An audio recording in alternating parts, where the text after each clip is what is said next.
మాటలు విందాం. యేసుక్రీస్తు వారి పుట్టుక, యేసుక్రీస్తు వారి జననం ఇది యాక్సిడెంటల్గా జరిగింది కాదు, అనుకోకుండా అప్పటికప్పుడు కృత్రిమంగా జరిగింది కాదు. యేసుక్రీస్తు వారి జననాన్ని గూర్చి ఆదికాండం నుంచి ప్రవచనాలు రాయబడ్డాయి. యేసుక్రీస్తు వారు ప్రవచన పురుషుడు. ఆదికాండం 3వ అధ్యాయం నుండే దేవుడు మానవుడై భూమి ఆకాశాలు పట్టజాలని ఆత్మస్వరూపి అయిన దేవుడు శరీరాన్ని ధరించి భూమి మీదకి వస్తారు. ఆయన వచ్చిన తర్వాత ఈ కార్యాలు చేస్తారని పాత నిబంధనలో కొన్ని వందల ప్రవచనాలు ప్రభు వారి గురించి రాయబడి ఉన్నాయి. సింపుల్గా మనకు అర్థమయ్యే భాషలో చెప్పాలంటే, ప్రధానమంత్రి ఒక ఊరు రాబోతూ ఉంటే, ఒక పట్టణానికి రాబోతూ ఉంటే, ఈరోజు అనుకొని రేపు రాడు, ఈ ఉదయం అనుకొని ఆ సాయంత్రం రాడు. ప్రధానమంత్రి ఒక ప్రాంతానికి రాబోతుంటే నెల రోజుల ముందే పలానా హైదరాబాద్ జీడిమెట్ల ఇండస్ట్రియల్ ఏరియా సాయిబాబా నగర్ ప్రాంతానికి నరేంద్ర మోడీ గారు రాబోతున్నారు అని విపరీతమైన ప్రచారం, విపరీతమైన అడ్వర్టైజ్మెంట్ జరిగిద్ది కదా. అలాగే అమెరికా దేశ అధ్యక్షుడు ట్రంప్ రాబోతున్నారు అనుకోండి. నిన్నటి దినానే ఒక అన్న నాకు ఫోన్ చేశారు, చిట్టిబాబు గారిని.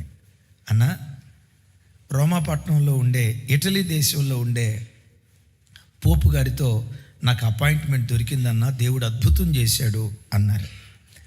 ఎప్పుడు దొరికిందయ్యా, ఎప్పుడు కలవబోతున్నారు ట్రంప్ గారిని అన్న. జూన్ నెల 2028వ సంవత్సరం అన్నారు. ఏమంత సీరియస్గా చూస్తున్నారు?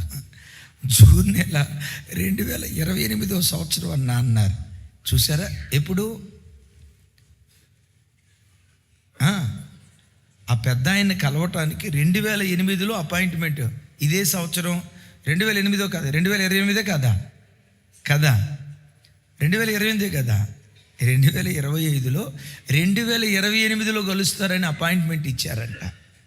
అంటే నేనంట, ఓ మహానుభావుడు రాబోయే ముందు అడ్వర్టైజ్మెంట్ ఎలా జరిగిద్దో, యేసుక్రీస్తు వారి పుట్టుకకు ముందే ఆయన ఇలా పుడతారు, పలానా ఊరిలో పుడతారు, తర్వాత ఎలా చేయబోతున్నారని ప్రతిదీ ప్రవచనాత్మకంగా రాయబడి ఉంది.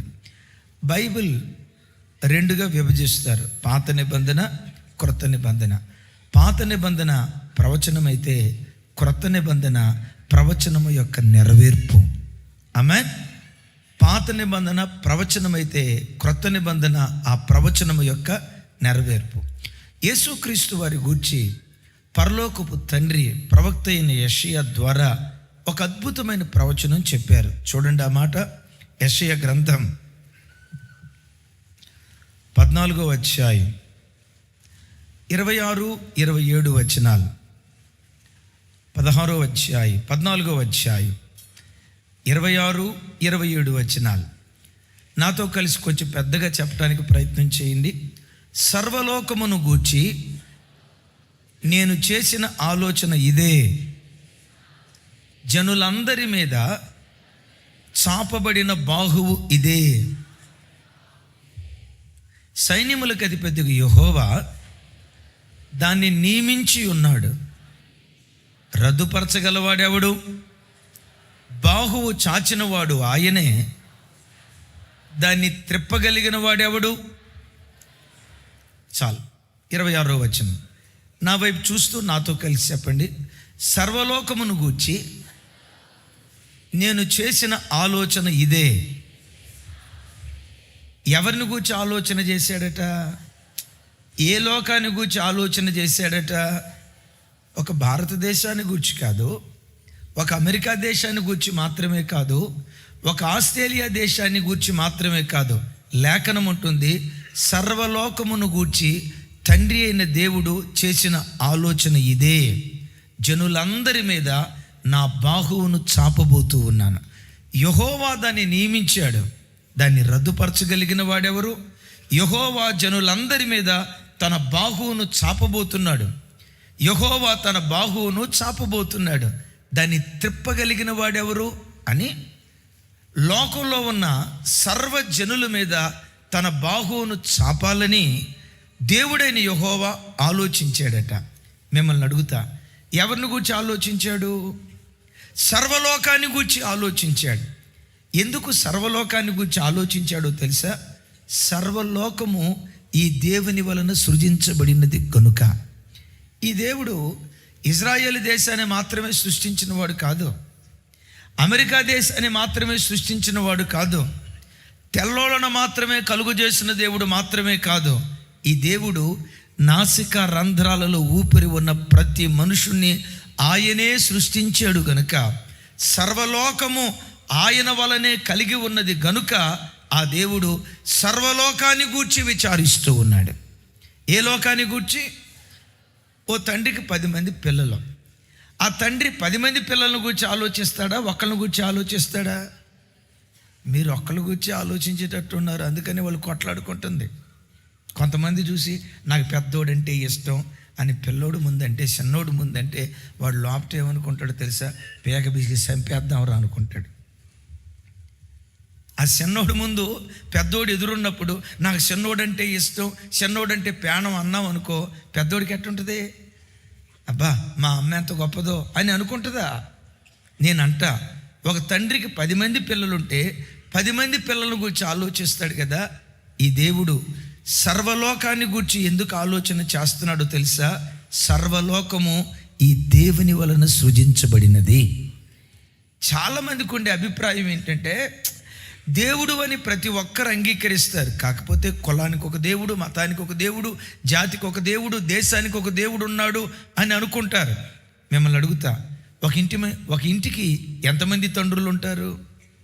ఒక ఇంటికి ఎంతమంది తండ్రులు ఉంటారు? ఒక గ్రామానికి ఎంతమంది సర్పంచులు ఉంటారు? ఒక మండలానికి ఎంతమంది ఎంఆర్ఓలు ఉంటారు? ఒక జిల్లాకు ఎంతమంది కలెక్టర్లు ఉంటారు? ఒక రాష్ట్రానికి ఎంతమంది ముఖ్యమంత్రులు ఉంటారు? ఒక దేశానికి ఎంతమంది ప్రధానులు ఉంటారు? ఒక్కరే. సృష్టి అంతటికి కూడా ఒక్కడే దేవుడు ఉన్నాడు, ఒక్కడే దేవుడు ఉన్నాడు. దైవజనమా, సర్వలోకాన్ని గూర్చి ఆయన ఆలోచన చేశాడట. ఒకసారి నా వైపు చూడండి. ప్రపంచంలో కొన్ని వేల మత గ్రంథాలు ఉన్నాయి. గ్రీకు మత గ్రంథాలు ఉన్నాయి. కానీ వాళ్ళ మత గ్రంథాలు గ్రీకు దేశం చుట్టూతా మాత్రమే తిరుగుతుంది. రోమీలకి మత గ్రంథాలు ఉన్నాయి. ఆ మత గ్రంథాలలో రోమా దేశపు చరిత్ర రాయబడి ఉంటుంది. ఐగుప్తీలకి మత గ్రంథాలు ఉన్నాయి. ఈ మాట బాగా పట్టుకోండి. ఐగుప్తీలకి మత గ్రంథాలు ఉన్నాయి. వాళ్ళ మత గ్రంథాలు ఏ చుట్టూతో తిరుగుతాయో తెలుసా? ఐగుప్తు దేశం చుట్టూతో తిరుగుతాయి. పరిశుద్ధ గ్రంథమైన బైబిల్ ప్రపంచం చుట్టూతో తిరుగుతుంది. ప్రపంచం ఎలా ఆవిర్భవించింది?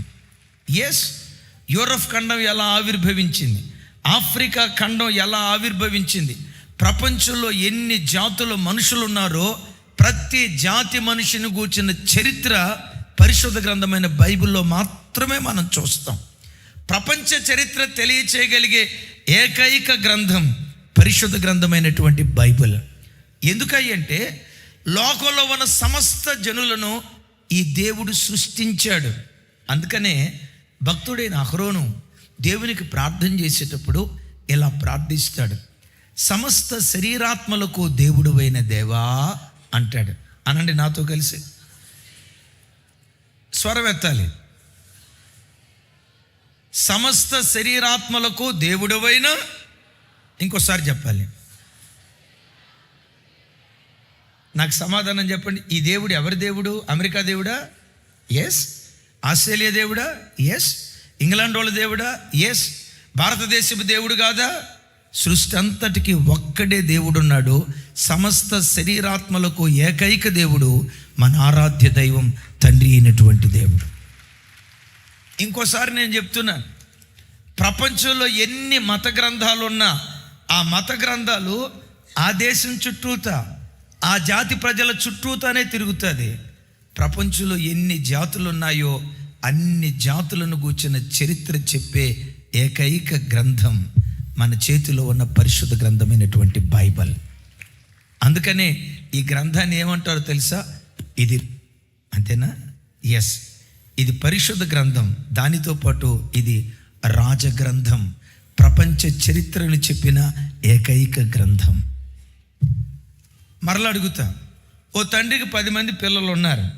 10 మంది గురించి ఆలోచిస్తాడా? ఒక్కళ్ళ గురించి ఆలోచిస్తాడా? 100 మంది పిల్లలు ఉన్నారు. 100 మందిని గురించి ఆలోచిస్తాడా? 10 మందిని గురించి ఆలోచిస్తాడా?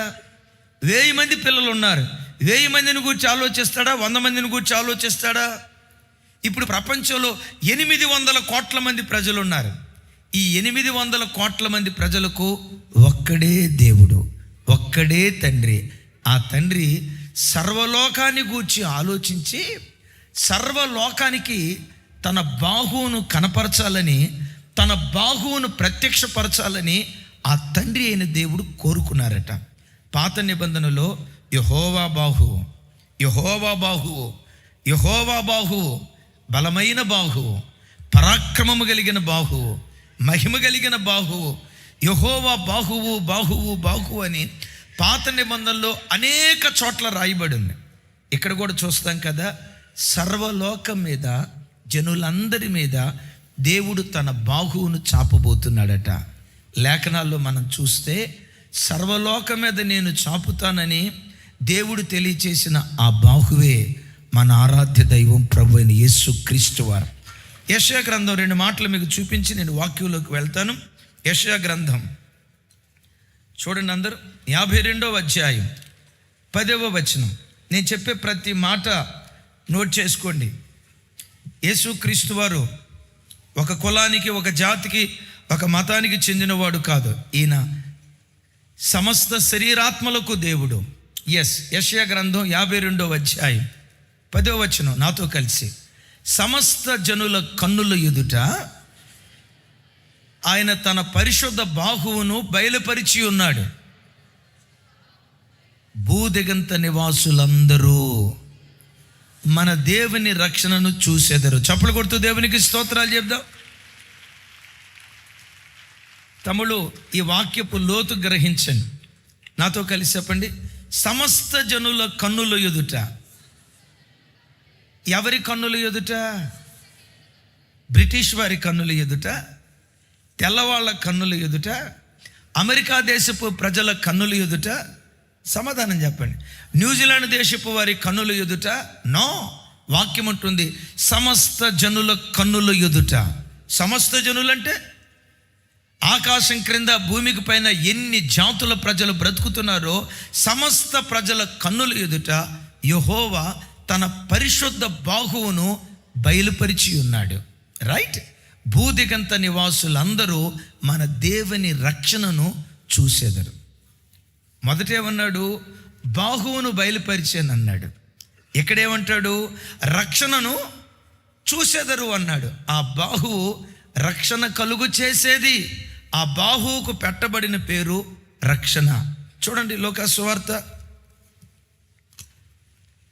అందరూ మీ బైబిల్ తెరవండి. 2వ అధ్యాయం 29వ వచనం నుంచి నాతో కలిసి. నాథా, ఇప్పుడు నీ మాట చొప్పున సమాధానముతో నీ దాసుని పోనిచ్చుచున్నావు.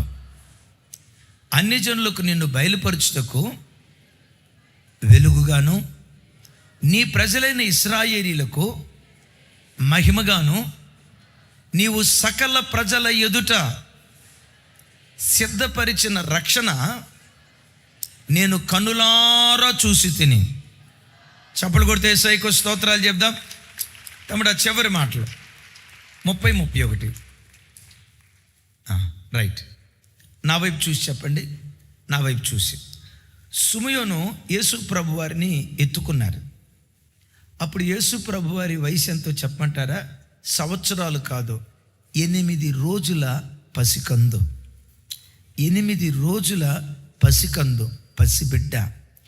పసిబిడ్డగా ఉన్న యేసయ్యను సుమయోను ఎత్తుకొని యేసయ్యను గూర్చి తండ్రి అయిన దేవునితో అంటారు, నీవు సకల ప్రజల ఎదుట సిద్ధపరిచిన నీ రక్షణ నేను కన్నులారా చూచుచున్నాను. యేసుక్రీస్తు వారు ఎవరు? సకల జనుల కన్నుల ఎదుట తండ్రి అయిన దేవుడు సిద్ధపరిచిన రక్షణ. అందుకనే యేసుక్రీస్తు వారికి పెట్టబడిన పేరు రక్షకుడు. ఈ రక్షకుడు ఎవరి ఎదుట సిద్ధపరచబడ్డాడు? ఎవరి కొరకు సిద్ధపరచబడ్డాడు? క్రైస్తవ జాతి కొరకు కాదు. అమెరికా దేశపు జాతి కొరకు కాదు. నేను పదే పదే ఈ మాట ఎందుకు చెప్తున్నానంటే, దేవుడు అనేవాడు ఒక ప్రాంతానికి, ఒక కులానికి, ఒక వర్గానికి చెందినవాడు కాదు. దేవుడు అందరివాడు. వినపడలా? దేవుడు ఇంకోసారి చెప్పాలి, దేవుడు అందరివాడు. వెతకండి, ఈ సృష్టిలో అందరికీ చెందిన దేవుడు ఎవరైనా ఉన్నారంటే ఒకే ఒక్క దేవుడు, ఆయనే ప్రభు అయిన యేసుక్రీస్తు వారు. సరే, 52వ అధ్యాయం మరొకసారి 10వ వచనం. ఆ రక్షణ ప్రభు అయిన యేసుక్రీస్తు వారని సుమియోను ద్వారా మనం విన్నాం. 52:10. సమస్త జనుల కన్నుల ఎదుట యెహోవా తన పరిశుద్ధ బాహువును బయలుపరిచి ఉన్నాడు. భూదిగంత నివాసులందరూ మన దేవుని రక్షణను, ఇంకోసారి చెప్పాలి, ఈ దేవుని ఎవరెవరు చూస్తారట? ఈయన భూదిగంత నివాసుల కొరకు సిద్ధపరచబడిన వాడు. భూదిగంత నివాసుల కొరకు సిద్ధపరిచిన ఈ రక్షణను ఎవరెవరు చూస్తారట? భూదిగంత నివాసులు చూస్తారట. అందుకని చూడండి, ప్రపంచంలో 200 దేశాలుంటే 200 దేశాల్లో ప్రతి దేశంలో క్రైస్తవులు ఉన్నారు. ప్రతి ప్రాంతంలో క్రైస్తవులు ఉన్నారు. ఎందుకున్నారో తెలుసా? ఈ రక్షణ భూనివాసులందరి కొరకు సిద్ధపరిచిన రక్షణ. అందుకనే యెషయా గ్రంథం ప్రారంభంలో మనం చూస్తాం కదా, సర్వలోక నివాసులను గూర్చి యెహోవా చేసిన ఆలోచన ఇదే, భూజనులందరి మీద నా బాహువును చాపి ఉన్నాను. యెహోవా బాహువే ప్రభు అయిన యేసుక్రీస్తు వారు. పాత నిబంధనలో ఎక్కడైనా యెహోవా బాహువు, యెహోవా బాహువు, యెహోవా బాహువు అని పాత నిబంధనలో ఎక్కడైనా రాయబడి ఉంది అంటే అది యేసుక్రీస్తు వారిని గూర్చి ముంగుర్తు, యేసుక్రీస్తు వారిని గూర్చిన సూచన అని ఎరగాలని ప్రభు పేరిట నేను మనవి చేస్తున్నాను. అయ్యా సరిపోలేదు, యెహోవా బాహువు అంటే యేసుక్రీస్తు వారినని ఇంకెక్కడైనా వివరణ చూపించగలరా అంటే ఒక్క వివరణ చూపించి వాక్య లోతుల్లోకి వెళ్తాను. యెషయా గ్రంథం 53వ అధ్యాయం 1వ వచనం నుంచి 53వ అధ్యాయం అంతా యేసుక్రీస్తు వారి శిలువ మరణాన్ని గూర్చి, వధించబడిన గొర్రెపిల్ల కసాయాన్ని ఎదుట నిలవబడినట్లు ఆయన నిలవబడ్డాడని, దౌర్జన్యము నొందాడని, పిడిగుద్దులు గుద్దారని, అవమానపరచబడ్డారని ఆయన శిలువ మరణాన్ని గూర్చి 53వ అధ్యాయం అంతా రాయబడి ఉంటుంది. 53వ అధ్యాయం ప్రారంభంలో రాయబడిన మాట నాతో కలిసి, మేము తెలియచేసిన సమాచారము ఎవడు నమ్మెను? యెహోవా బాహువు ఎవనికి బయలుపరచబడెను? లేత మొక్క వలెను, ఎండిన భూమిలో మొలిచిన మొక్క వలెను అతడు ఆయన ఎదుట పెరిగెను. అతనికి స్వరూపమైనను సొగసైనను లేదు. మనం అతన్ని చూసి అపేక్షించున్నట్లు అతని యందు స్వరూపము లేదు. ఇప్పుడు నా వైపు చూడండి.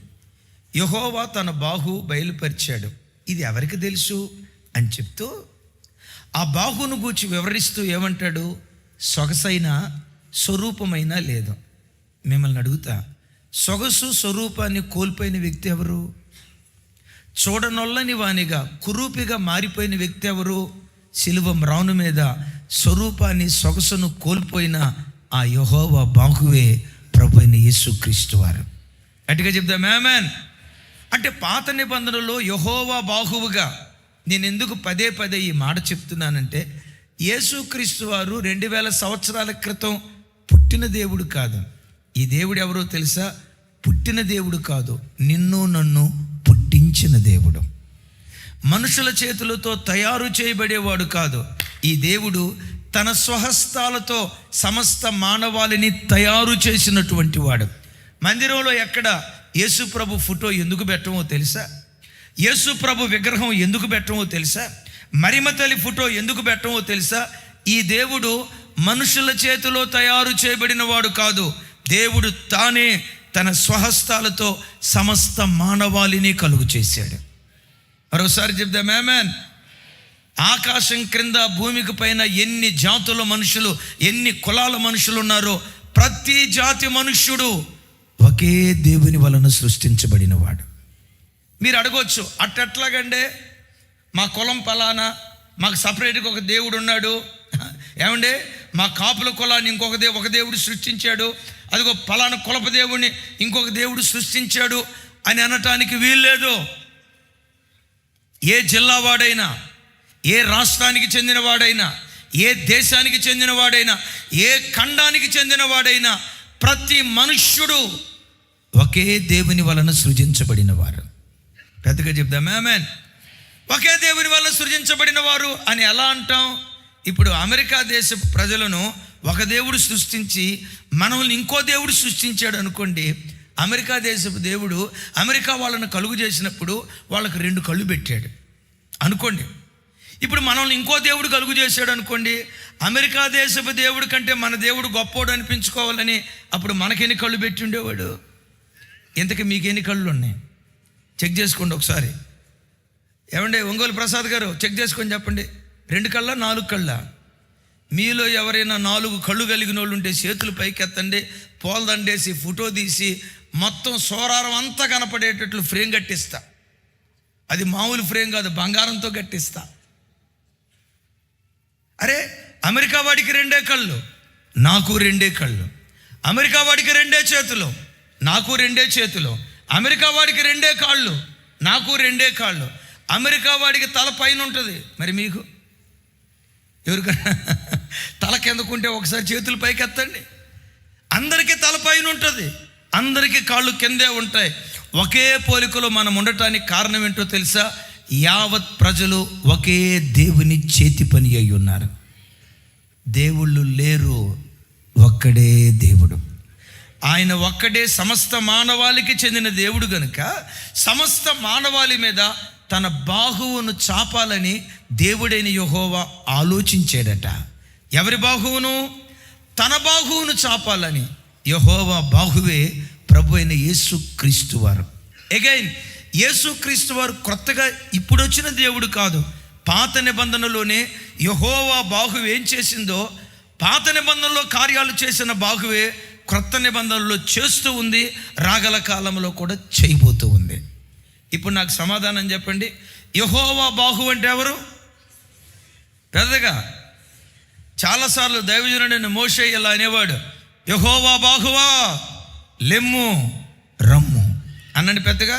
యెహోవా బాహువా, యెహోవా బాహువా లెమ్ము రమ్ము. ఆ యెహోవా బాహువు ఎవరు? యెహోవా బాహువే ప్రభు అయిన యేసుక్రీస్తు వారు. పాత నిబంధనలో ఉన్న యెహోవా బాహువు ఏం చేసిందో ఒకసారి చూడండి. ఆ మాట ఇర్మియా గ్రంథం 27వ అధ్యాయం 5వ వచనం, 32వ అధ్యాయం 17వ వచనం. నాతో కలిసి అందరూ చెప్పాలి ఈ మాట. అధిక బలము చేతను చాచిన బాహువు చేతను భూమిని, భూమి మీద ఉన్న నరులను, జంతువులను నేనే సృజించి ఎవరికిచ్చుట న్యాయమని నాకు తోచును వారికే ఇచ్చుచున్నాను. ఇక్కడ ఆగుదాం. నా వైపు చూసి చెప్పండి. అధిక బలము చేతను చాచిన బాహువు చేతను. ఆ చాచిన బాహువు ఎవరని చెప్పాను? చాచిన బాహువు ఎవరని చెప్పాను? ప్రభు అయిన యేసుక్రీస్తు వారు. ఆ చాచిన బాహువు భూమిని, భూమి మీద ఉన్న నరులను, జంతువులను ఆయనే సృజించాడట. వాడు ఏ జాతికి చెందిన వాడైనా, యావత్ జాతి మనుషులను సృజించిన సృష్టికర్త యెహోవా బాహువుగా పిలువబడుతున్న ప్రభు అయిన యేసుక్రీస్తు వారు. ఆయన భూమిని సృజించాడు. మరోసారి భూమి మీద ఉన్న నరులను సృజించాడు. నరులను మాత్రమే కాదు, జంతువులను సృష్టించాడు. ఇప్పుడు మీరు అనొచ్చు, అంటే అన్నయ్య యేసు ప్రభు భూమినైనా సృష్టించింది, మరి ఆకాశాన్ని ఎవరు సృష్టించుంటారు అని అంటారా? దీని గురించి వివరణ ఇస్తాడు. 32:17 నాతో కలిసి. యెహోవా ప్రభువా, సైన్యములపతిగా యెహోవా అను పేరు వహించినవాడా, పెద్దగా శూరుడా, మహాదేవా. ఎవరైనా దేవుడు కాదు, సారీ దేవుడే కాదు, ఎవరమ్మా? ఆ మాట పెద్దగానండి. ఈ దేవుడు దేవుడు మాత్రమే కాదు, మహాదేవుడు. ఎంత మహాదేవుడు తెలుసా? భూమి ఆకాశాలు పట్టజాలని మహాదేవుడు ఆయన. ఆకాశం ఆయన సింహాసనం, భూమి దేవుని పాదపీఠం, భూమి ఆకాశాలు పట్టజాలని మహాదేవుడు. అందుకని అంటాడు మహాదేవా. ఏ దేవుడి దేవుడు? అందుకని మీరు ఎక్కడైనా చూడండి, చర్చెస్లో 3 అడుగుల బంగారు ప్రతిమ యేసు ప్రభుది బెటరు. అమ్మా 7 అడుగులది పెడదామా, 70 అడుగులది పెడదామా, 700 అడుగులది పెడదామా? ఈ దేవుడు భూమి ఆకాశాలు పట్టజాలని మహాదేవుడు. ఇర్మియా గ్రంథకర్త దేవుని పిలుస్తూ ఏమంటాడు? మహాదేవా, నీ అధిక బలము చేతను చాచిన బాహువు చేతను భూమి ఆకాశములను సృజించితివి, నీకు అసాధ్యమైనదేదీ లేదు.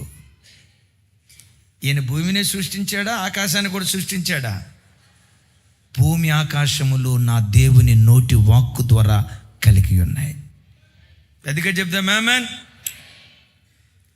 తాడేపల్లిగూడెం తణుకు మధ్యలో దువ్వ అనే ప్రాంతం ఉంది. విన్నారా పేరు? మీరు ఎట్ట చూస్తున్నారంటే దువ్వేనా అనే పేరు విన్నాం కానీ దువ్వ అనే పేరు వినలేదు. తూగో పాగో వాళ్ళు డెఫినెట్గా పేరు తెలుసు. దువ్వ ప్రాంతంలో ఓ చౌదరి కుటుంబానికి చెందిన ఒక కుటుంబం, వాళ్ళ పిల్లలు యేసు ప్రభువుని నమ్ముకున్నారు.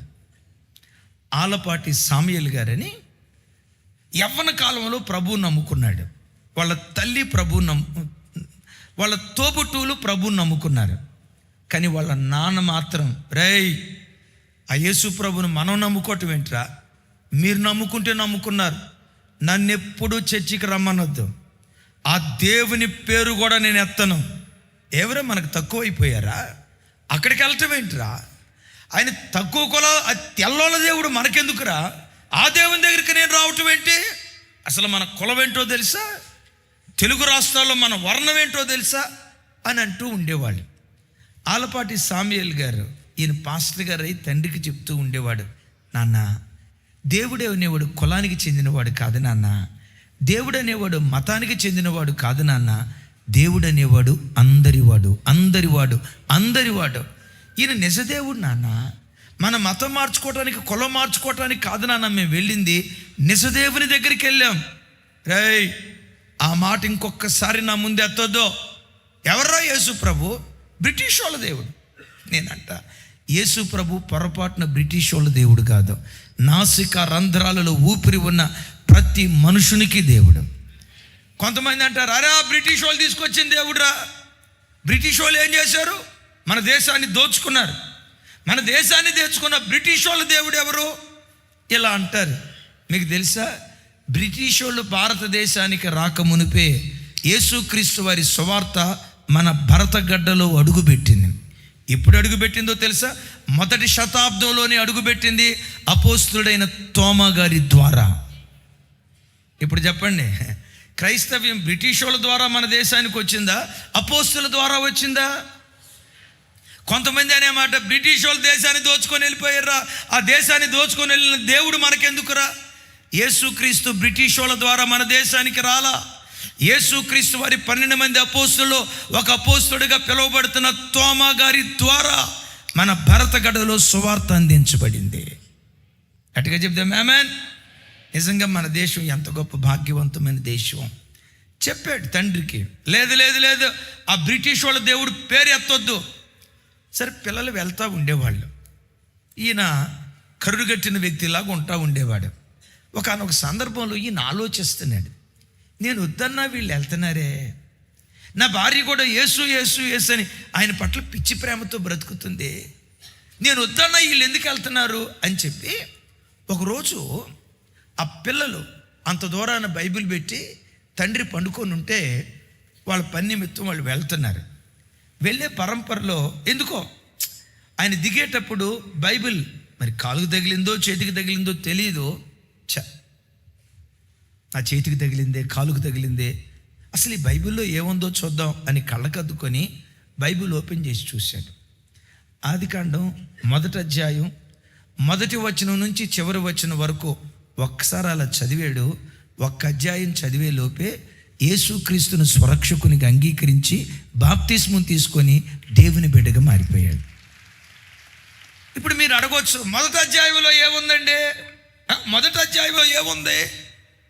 పిల్లలు పని నిమిత్తం బయటికి వెళ్తా ఉంటే వాళ్ళని పిలిచి అంటున్నారట, బాబు మీరు ఏ దేవుణ్ణి ఇంతకాలం ఆరాధించారో ఆ దేవుణ్ణి ఇక మీదట నేను ఆరాధిస్తాను.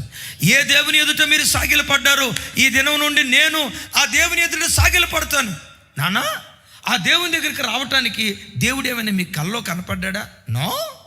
అద్భుతం ఏమైనా చేశాడా? నో. ఏదైనా మహత్కార్యం చేశాడా? జరిగించలా. మరి ఏం జరిగించకపోతే ఆ దేవుడిని ఎందుకు అంగీకరిస్తున్నావు నాన్న? ఈ దేవుడు ఎవరో అని ఇంతకాలం అనుకున్నాను రా.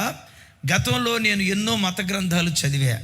ఏ మత గ్రంథంలో భూమి ఎలా సృజించబడింది, ఆకాశం ఎలా సృజించబడింది, భూమి మీద నరులు ఎలా సృజించబడ్డారు, ఏ మత గ్రంథంలో కూడా నాకు ఆధారం దొరకలేదు. ఈ ఆధారాన్ని ఇచ్చిన ఏకైక గ్రంథం పరిశుద్ధ గ్రంథమైన బైబిల్. ఈ దేవుడు సృష్టించబడిన వాడు కాదు, సృష్టిని సృష్టించిన సృష్టికర్త.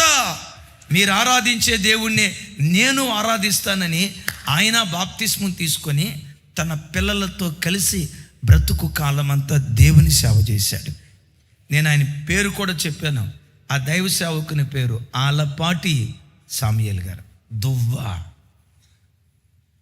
దేవుడు తన బాహువుతో ఆకాశాన్ని, భూమిని, సమస్తాన్ని కలుగు చేశాడు. ఈ దేవుడు ఎవరయ్యంటే సృష్టికర్త అనండి. ఇంకోసారి, దేవుడు తప్ప సృష్టికర్త ఎవ్వరూ లేరు. సృష్టికర్త అంటే నేనంట లోకంలో తయారు చేసే వాళ్ళు మ్యానుఫ్యాక్చరర్స్ ఉంటారు, సృష్టికర్తలు ఉండరు. సృష్టికర్త అని ఎవరిని అంటారా అంటే లేని దానిలో నుండి ఏదైనా ఒకటి సృష్టిస్తే అది సృష్టికర్త. అదిగో ఆ చెక్క టేబుల్ ఉంది. ఆ చెక్క టేబుల్ ఎట్లా తయారు చేయబడింది? చెట్టులో నుంచి కర్రను నరికి చెక్కి వడ్రంగి పనిచేసి ఒక బల్లను తయారు చేశారు. బల్ల ఎక్కడి నుంచి వచ్చింది? కొంచెం గట్టిగా. బల్ల ఎక్కడి నుంచి వచ్చింది? చెట్టులో నుంచి వచ్చింది. ఇది ఇనుము. ఈ ఇనుము ఎక్కడి నుంచి వచ్చింది? ఆకాశం నుంచా? ఇనుము ఎక్కడి నుంచి వచ్చింది? భూమిలో నుంచి వచ్చింది. ఇప్పుడు మిమ్మల్ని అడుగుతా, భూమి ఎక్కడి నుంచి వచ్చింది? భూమి ఎక్కడి నుంచి వచ్చింది? సూర్యుడు ఎక్కడి నుంచి వచ్చాడు? చంద్రుడు ఎక్కడి నుంచి వచ్చాడు? దేవుడు సృష్టించాడు నిజమే. దేనిలో నుంచి తయారు చేశాడు? హీలియం తీసుకొని, గ్యాస్ తీసుకొని, ఇవన్నీ కలిపి సూర్యుని తయారు చేశాడా?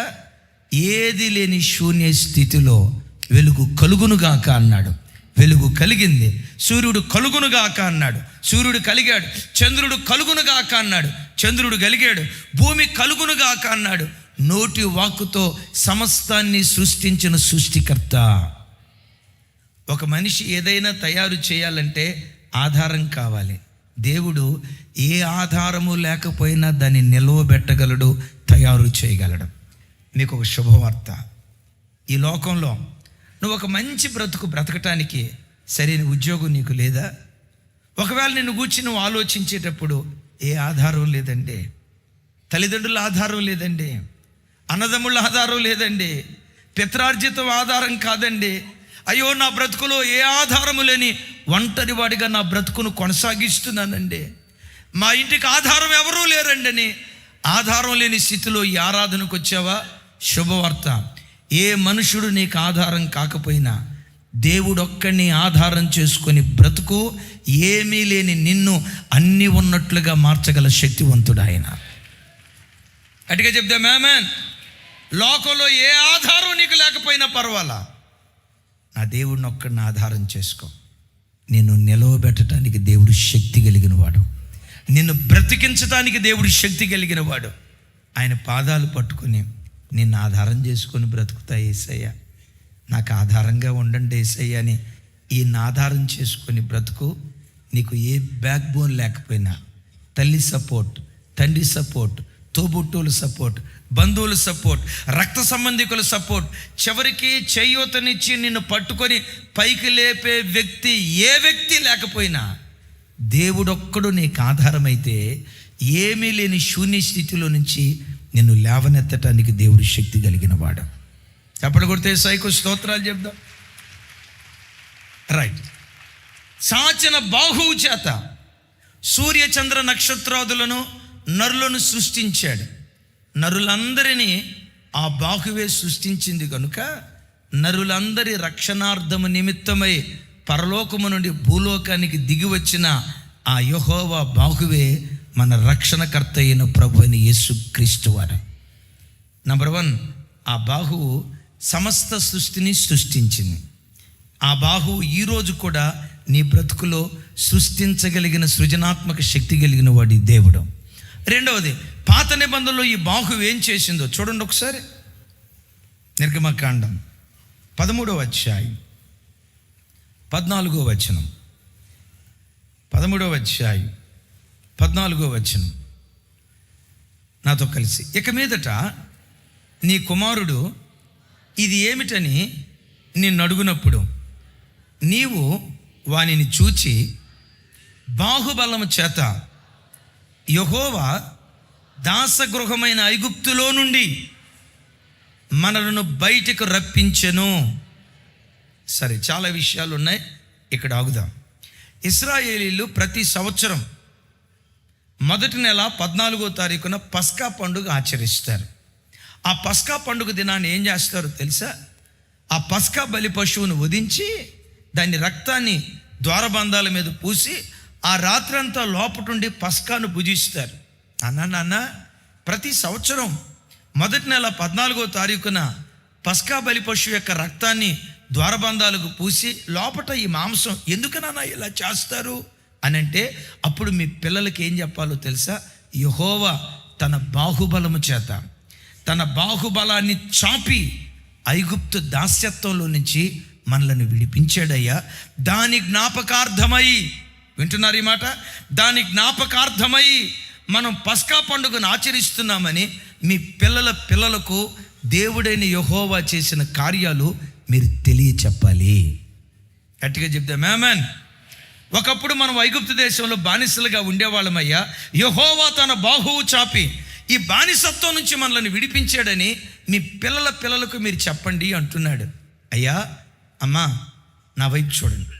నువ్వు పుట్టిన నాటి నుండి నేటి వరకు ఎన్నో సమస్యల మధ్యలో నువ్వు కొట్టుమిట్టాడేటప్పుడు ఈ సమస్య నన్ను చంపేస్తుంది, నా బ్రతుకు నాశనం చేస్తుంది, ఈ సమస్యలో నుంచి నేను బయటికి రాలేను, ఈ రోగంలో నుంచి నేను బయటికి రాలేను, ఈ ఇబ్బందిలో నుంచి నేను బయటికి రాలేను, ఈ సమస్య నన్ను మింగేస్తుంది అని అనుకుంటూ ఉంటుండగా ఎన్నో సమస్యల మధ్యలో నువ్వు కొట్టుమిట్టాడేటప్పుడు దేవుడు తన బాహుబలత చాపి ఎన్నిసార్లు ఆ సమస్యల కొలిమిలో నుంచి నిన్ను దేవుడు తప్పించలేదు? ఎన్నిసార్లు నీ కన్నీటిని, నీ అంగలార్పును నాట్యంగా దేవుడు మార్చలేదు? ఎన్ని పర్యాయాలు శ్రమల కొలిమిలో నుంచి దేవుడు నిన్ను బయటకు తీసుకురాలేదు? ఆ కొలిమిలో నుంచి బయటకు నువ్వు తీసుకురాబడిన తర్వాత మీరు నేను చేయాల్సింది ఏంటో తెలుసా? మన పిల్లలకు యెహోవా నీ పట్ల చేసిన కార్యాలు పదే మనం చెప్పేటువంటి వారిగా ఉండాలి.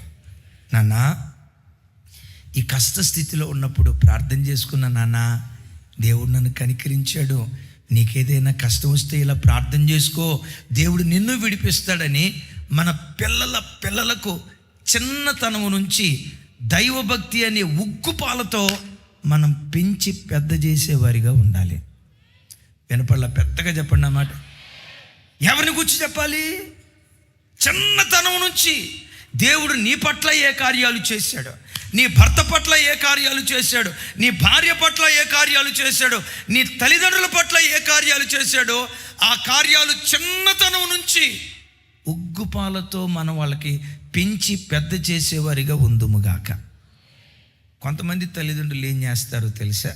మీరు అట్లా లేరు, కానీ లోకంలో ఎక్కువ శాతం ఎట్లుంటారంటే చిన్నపిల్లలకి వాళ్ళకు ఉగ్గుపాలతో ఏమి నేర్పుతారో తెలుసా? రేయ్, మీ నాయనమ్మ వస్తే అస్సలు బలకరించుకో, మీ మేనత్త వస్తే అస్సలు బలకరించుకో, మీ బాబాయ్ అంటావే, మీ బాబాయ్ వస్తే అస్సలు బలకరించుకో.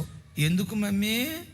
మా పెళ్ళైన కొత్తలో మీ నాయనమ్మ నన్ను ఎంత బాధ పెట్టిందో తెలుసా? అది నాయనమ్మ కాదు, రాకాసి రంప, గయ్యాలి గంప, సూర్యకాంతానికి అక్క, అది మా ఊళ్ళది కాదు. మీ మేనత్త ఉందే, మీ మేనత్త నన్ను హెరాస్మెంట్ చేసి పెట్టింది, అది మామూలు కాదు అని చిన్నపిల్లలకి చిన్నతనం నుంచి ఏమి నేర్పుతారు?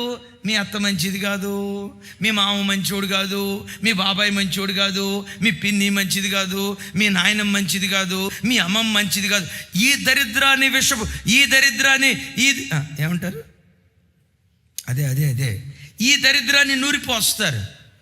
మన పిల్లలకు చిన్నతనం నుంచి దేవుని బాహువు నీ పట్ల చేసిన కార్యాలు పదే పదే మనం నూరిపోసే వ్యక్తులుగా ఉందుముగాక. దాన్ని మనం నూరిపోస్తే మన పిల్లలు మనకంటే భక్తిపరులుగా మార్చబడటానికి వాళ్ళ కష్టం వచ్చినప్పుడు దేవుని మీద ఆనుకునే వ్యక్తులుగా మార్చబడతారు. సరే, వీళ్ళు ఇంతకీ ఏం చెప్పారంటే, యెహోవా తన బాహువు చాపి ఐగుప్తు దాస్యత్వంలో నుంచి మన పితరులను విడిపించాడు. అంటే యెహోవా బాహువు విమోచించిన బాహువు. విచిత్రం చెప్పంటారా? పాత నిబంధనలో ఉన్న యెహోవా బాహువు కేవలం ఇశ్రాయేలీయులను మాత్రమే విమోచించింది. క్రొత్త నిబంధనలో ఉన్న యెహోవా బాహువుగా పిలువబడుతున్న ప్రభు అయిన యేసుక్రీస్తు వారు ఒక్క ఇశ్రాయేలీయులను మాత్రమే కాదు, ప్రపంచంలో ఉన్న సమస్త జాతి ప్రజలను, సమస్త గోత్రపు ప్రజలను, సమస్త ప్రాంత ప్రజలను, కోట్ల కొలది ప్రజలను విమోచించిన విమోచకుడు ఈయన. ప్రజలను విమోచించిన పెద్దగా చెప్దాం ఆమేన్. పాత నిబంధనలో ఉన్న యెహోవా బాహువు ఎవరిని విమోచించింది? అయ్యో చెప్పే కదా సార్. ఎవరిని విమోచించింది? కేవలం ఇశ్రాయేలు జాతిని మాత్రమే కాదు, ప్రపంచాన్ని విమోచించిన విమోచకుడు ఆయన. అందుకనే సుమయోను మాట్లాడిన మాట ఇంకొకసారి చదువుతాను, చూడండి. ఆ మాట లూకా సువార్త 2వ అధ్యాయం 29వ వచనం నుంచి. నెక్స్ట్ నాతో కలిసి ఇక్కడ చెప్పండి. నీవు సకల ప్రజల ఎదుట సిద్ధపరిచిన నీ రక్షణను నేను కన్నులారా చూసి తిని. నా వైపు చూడాలి, నాతో కలిసి చెప్పండి. 31. నీవు సకల ప్రజల ఎదుట సిద్ధపరిచిన నీ రక్షణ ఎవరి ఎదుట? యెహోవా బాహువుగా పిలువబడుతున్న ఈ హస్తం ఎవరి కొరకు సిద్ధపరచబడింది? పాత నిబంధనలో ఉన్న యెహోవా బాహువు ఎవరి కొరకు? పాత నిబంధనలో ఉన్న యెహోవా బాహువు ఇశ్రాయేలు ప్రజల కొరకు. క్రొత్త నిబంధనలో ఉన్న యెహోవా బాహువుగా పిలువబడుతున్న ప్రభు అయిన యేసుక్రీస్తు వారు ప్రపంచంలో ఉన్న ప్రజలందరి కొరకు. ఆమేన్. మనందరి విమోచకుడు ప్రభు అయిన యేసుక్రీస్తు వారు. వాక్యం వింటున్న బిడ్డలారా, ఈరోజు ఈ వాక్యం వింటున్న నీ బ్రతుకులో ఏ పాపపు దాస్యత్వంలో నువ్వు కొట్టుమిట్టాడుతున్నా, ఇశ్రాయేలీలు ఐగుప్తు దాస్యత్వంలో ఉన్నట్లుగా మీలో ఎవరైనా త్రాగుడనే దాస్యత్వంలో ఉన్నారా? అక్రమ సంబంధాలనే దాస్యత్వంలో ఉన్నారా? బెట్టింగ్ అనే దాస్యత్వంలో ఉన్నారా? బయటకు చెప్పుకోలేక అంతరంగికంగా లోపట కొన్ని తెలియని బలహీనతల చేత పీడించబడుతున్నారా? అపవిత్రపు వ్యామోహం చేత పీడించబడుతున్నారా?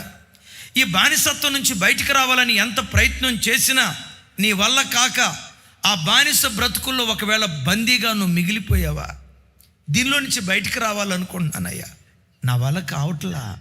ఈ వ్యసనం నుంచి బయటపడాలనుకుంటున్నానయ్యా, రాలేకపోతున్నా. ఏ వ్యసనంలో కూరుకుపోయి బయటకు రాలేని స్థితిలో ఉన్నా కూర్చున్న చోటే, అయ్యా దీనిలో నుంచి నేను బయటకు రావాలని ఆశపడుతున్నాను, నాకు విడుదల కావాలయ్యా అని ఐగుప్తు దేశంలో ఇశ్రాయేలీలు మొరపెట్టినట్లుగా ఈ క్రిస్మస్ దినాన దేవుని సన్నిధిలో నువ్వు మొరపెట్టగలిగితే, ఏ పాపపు బానిసత్వంలో నువ్వు బందీగా మిగిలిపోయినా ఈ దినమే దేవుడు తన బాహువును చాపి దాసుడైన నిన్ను స్వతంత్రుడిగా దేవుడు మార్చునుగాక. నీ బానిస సంఖ్యలు దేవుడు తెంచునుగాక. నీ సంఖ్యలు, నీ వ్యసనాలు ఎంత బలమైనవైనా ఈ బాహువు నీ బానిస సంఖ్యలు తెంపి అలనాడు ఐగుప్తు దేశంలో నుంచి ఇశ్రాయేలీలకు విమోచన దయచేసినట్లుగా పాపపు బానిసత్వం నుంచి ఈ దినం నా దేవుడు నీకు విడుదల దయచేయునుగాక. పెద్దగా చెప్దాం ఆమేన్. వికీపీడియా ఫౌండర్ ఒక ఆయన ఉన్నాడు. వికీపీడియా ఎన్సైక్లోపీడియా, దాన్ని ఇద్దరు స్టార్ట్ చేశారు. వికీపీడియా తెలియని వ్యక్తులు నాకు తెలిసి ఎవరు ఉండరు. అఫ్కోర్స్ ఇప్పుడు ఆ తర్వాత అడ్వాన్స్ వచ్చింది. వికీపీడియా ఫౌండర్ ఆయన పేరు లారీ సగర్, SANGER సగర్. 35 సంవత్సరాలు దేవుడు లేని వ్యక్తిగా బ్రతికాడు. దేవుడు అనేది అబద్ధం, ఉన్నదంతా సైన్స్. ఈ పిచ్చి భ్రమ, దేవుడు ఎక్కడున్నాడు, ఉంటే కనపడమను అని వ్యతిరేకంగా మాట్లాడేవాడు.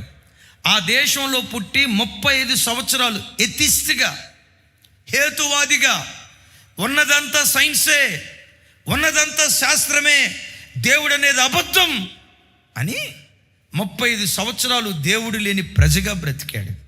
అద్భుతం. గత ఈ డిసెంబర్ మాసంలో దేవుడు ఆయన్ని దర్శించాడు. ఇప్పుడు ఆయన ఏమంటాడో తెలుసా? వికీపీడియా ద్వారా ప్రపంచాన్ని నేను తిప్పితే, వికీపీడియా ద్వారా ప్రపంచాన్ని నేను మారిస్తే, యేసుక్రీస్తు వారు నన్ను మార్చాడు. ఆయన యేసుక్రీస్తు వారు నా హృదయాన్ని తిప్పాడు. ఇప్పుడు ఈరోజు ఆయన ఏమంటాడో తెలుసా? 35 సంవత్సరాలు పాపపు దాస్యత్వంలో నేను బ్రతుకుతూ ఉండేవాడిని. నా 35 సంవత్సరాల బానిస సంఖ్యలో నా దేవుడు తెంచి ఈరోజు నన్ను స్వతంత్రుడిగా దేవుడు మార్చాడు. ఒకసారి చూడండి, నీకున్న దురలవాటు 35 సంవత్సరాల దురలవాటైనా, నీకున్న వ్యసనం 10 సంవత్సరాల వ్యసనమైనా, నీకున్న బలహీనత 20-30 సంవత్సరాలు బట్టి అది నేను కట్టి పడేస్తున్నా, పశ్చాత్తాపంతో ఈరోజు దేవుని వైపు తిరుగు. యెహోవా తన బాహువు చాపి దాస్య గృహములో నుంచి నిన్ను విడిపించి నా దేవుడు స్వతంత్రుడిగా నిన్ను చేయునుగాక. యెహోవా బాహువు నంబర్ 1 సృష్టించింది. రెండవది, యెహోవా బాహువు ప్రజలను విమోచించింది.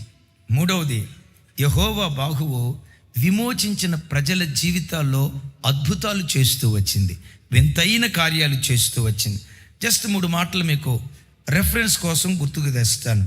చూడండి, యెషయా గ్రంథం 63వ అధ్యాయం 12వ వచనం, యెహోషువ 4వ అధ్యాయం 23వ వచనం, సంఖ్యాకాండం 11వ అధ్యాయం 23వ వచనం. సంఖ్యాకాండం చూడండి ముందు, సంఖ్యాకాండం 11వ అధ్యాయం 23వ వచనం.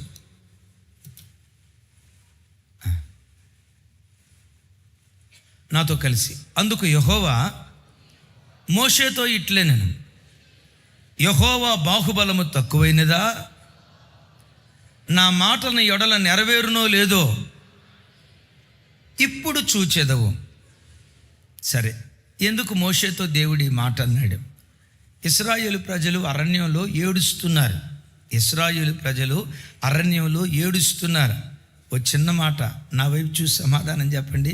ఇశ్రాయేలీలు అరణ్యంలో 40 సంవత్సరాలు నడిచి అలసట వల్ల ఏడ్చారా? నడువుల నొప్పి వచ్చి ఏడ్చారా? మోకాళ్ళ నొప్పి వచ్చి ఏడ్చారా? ఎందుకు ఏడ్చారు చెప్పండి? మా తల్లి భలే కరెక్ట్గా చెప్పారు. దేనికోసం ఏడ్చారా అంటే మాంసం కోసం ఏడ్చారు. వీళ్ళలో ఒక్కళ్ళు కూడా నడవలేకపోతున్నావయ్యా, మా వల్ల కావట్లా, తొందరగా కనాను తీసుకెళ్ళయ్యా చూడాలి అని ఆడవలా. దేనికోసం ఏడ్చారో తెలుసా? మాంసం కోసం ఏడ్చారు. అద్భుతం. ఒక చోట ఏమంటారు తెలుసా? మేము ఐగుప్తులో ఉన్నప్పుడు మాంసం వండుకుంటూ కొండల దగ్గర మేము మాంసం తిన్నది మాకు గుర్తొస్తుంది అంటారు. ఎక్కడ తిన్నారంట మాంసం? సహజంగా ఎవరైనా ప్లేట్లో వేసుకొని తింటారు. వీళ్ళు ఎక్కడ తిన్నారు? పాత రోజుల్లో పల్లెటూరులో వండేటప్పుడు కొండ దగ్గరికి వెళ్ళి గరిటె బెట్ట మొక్క తీయ, కూర ఉడికేలోపే సగం కొండ అయిపోద్ది. పాత రోజుల్లో ఈ బ్యాచ్ ఏ బ్యాచ్ అంటే కొండల దగ్గరే మాంసం, ప్లేట్లో కాదు, ప్లేట్లో వేసుకున్నదాకా కాదు, కొండల దగ్గరే మాంసం తిన్నారంట. అద్భుతం. ఇశ్రాయేలీల మీద ఉన్న మాంసపు ఆత్మే క్రొత్త నిబంధన కాలంలో. అమ్మా, మీలో ఎవరైనా ఈరోజు కాకరకాయల కూర వండుకుందాం అని తీర్మానం చేసుకున్న వాళ్ళు ఎవరైనా ఉంటే చేతులు పైకి ఎత్తండి.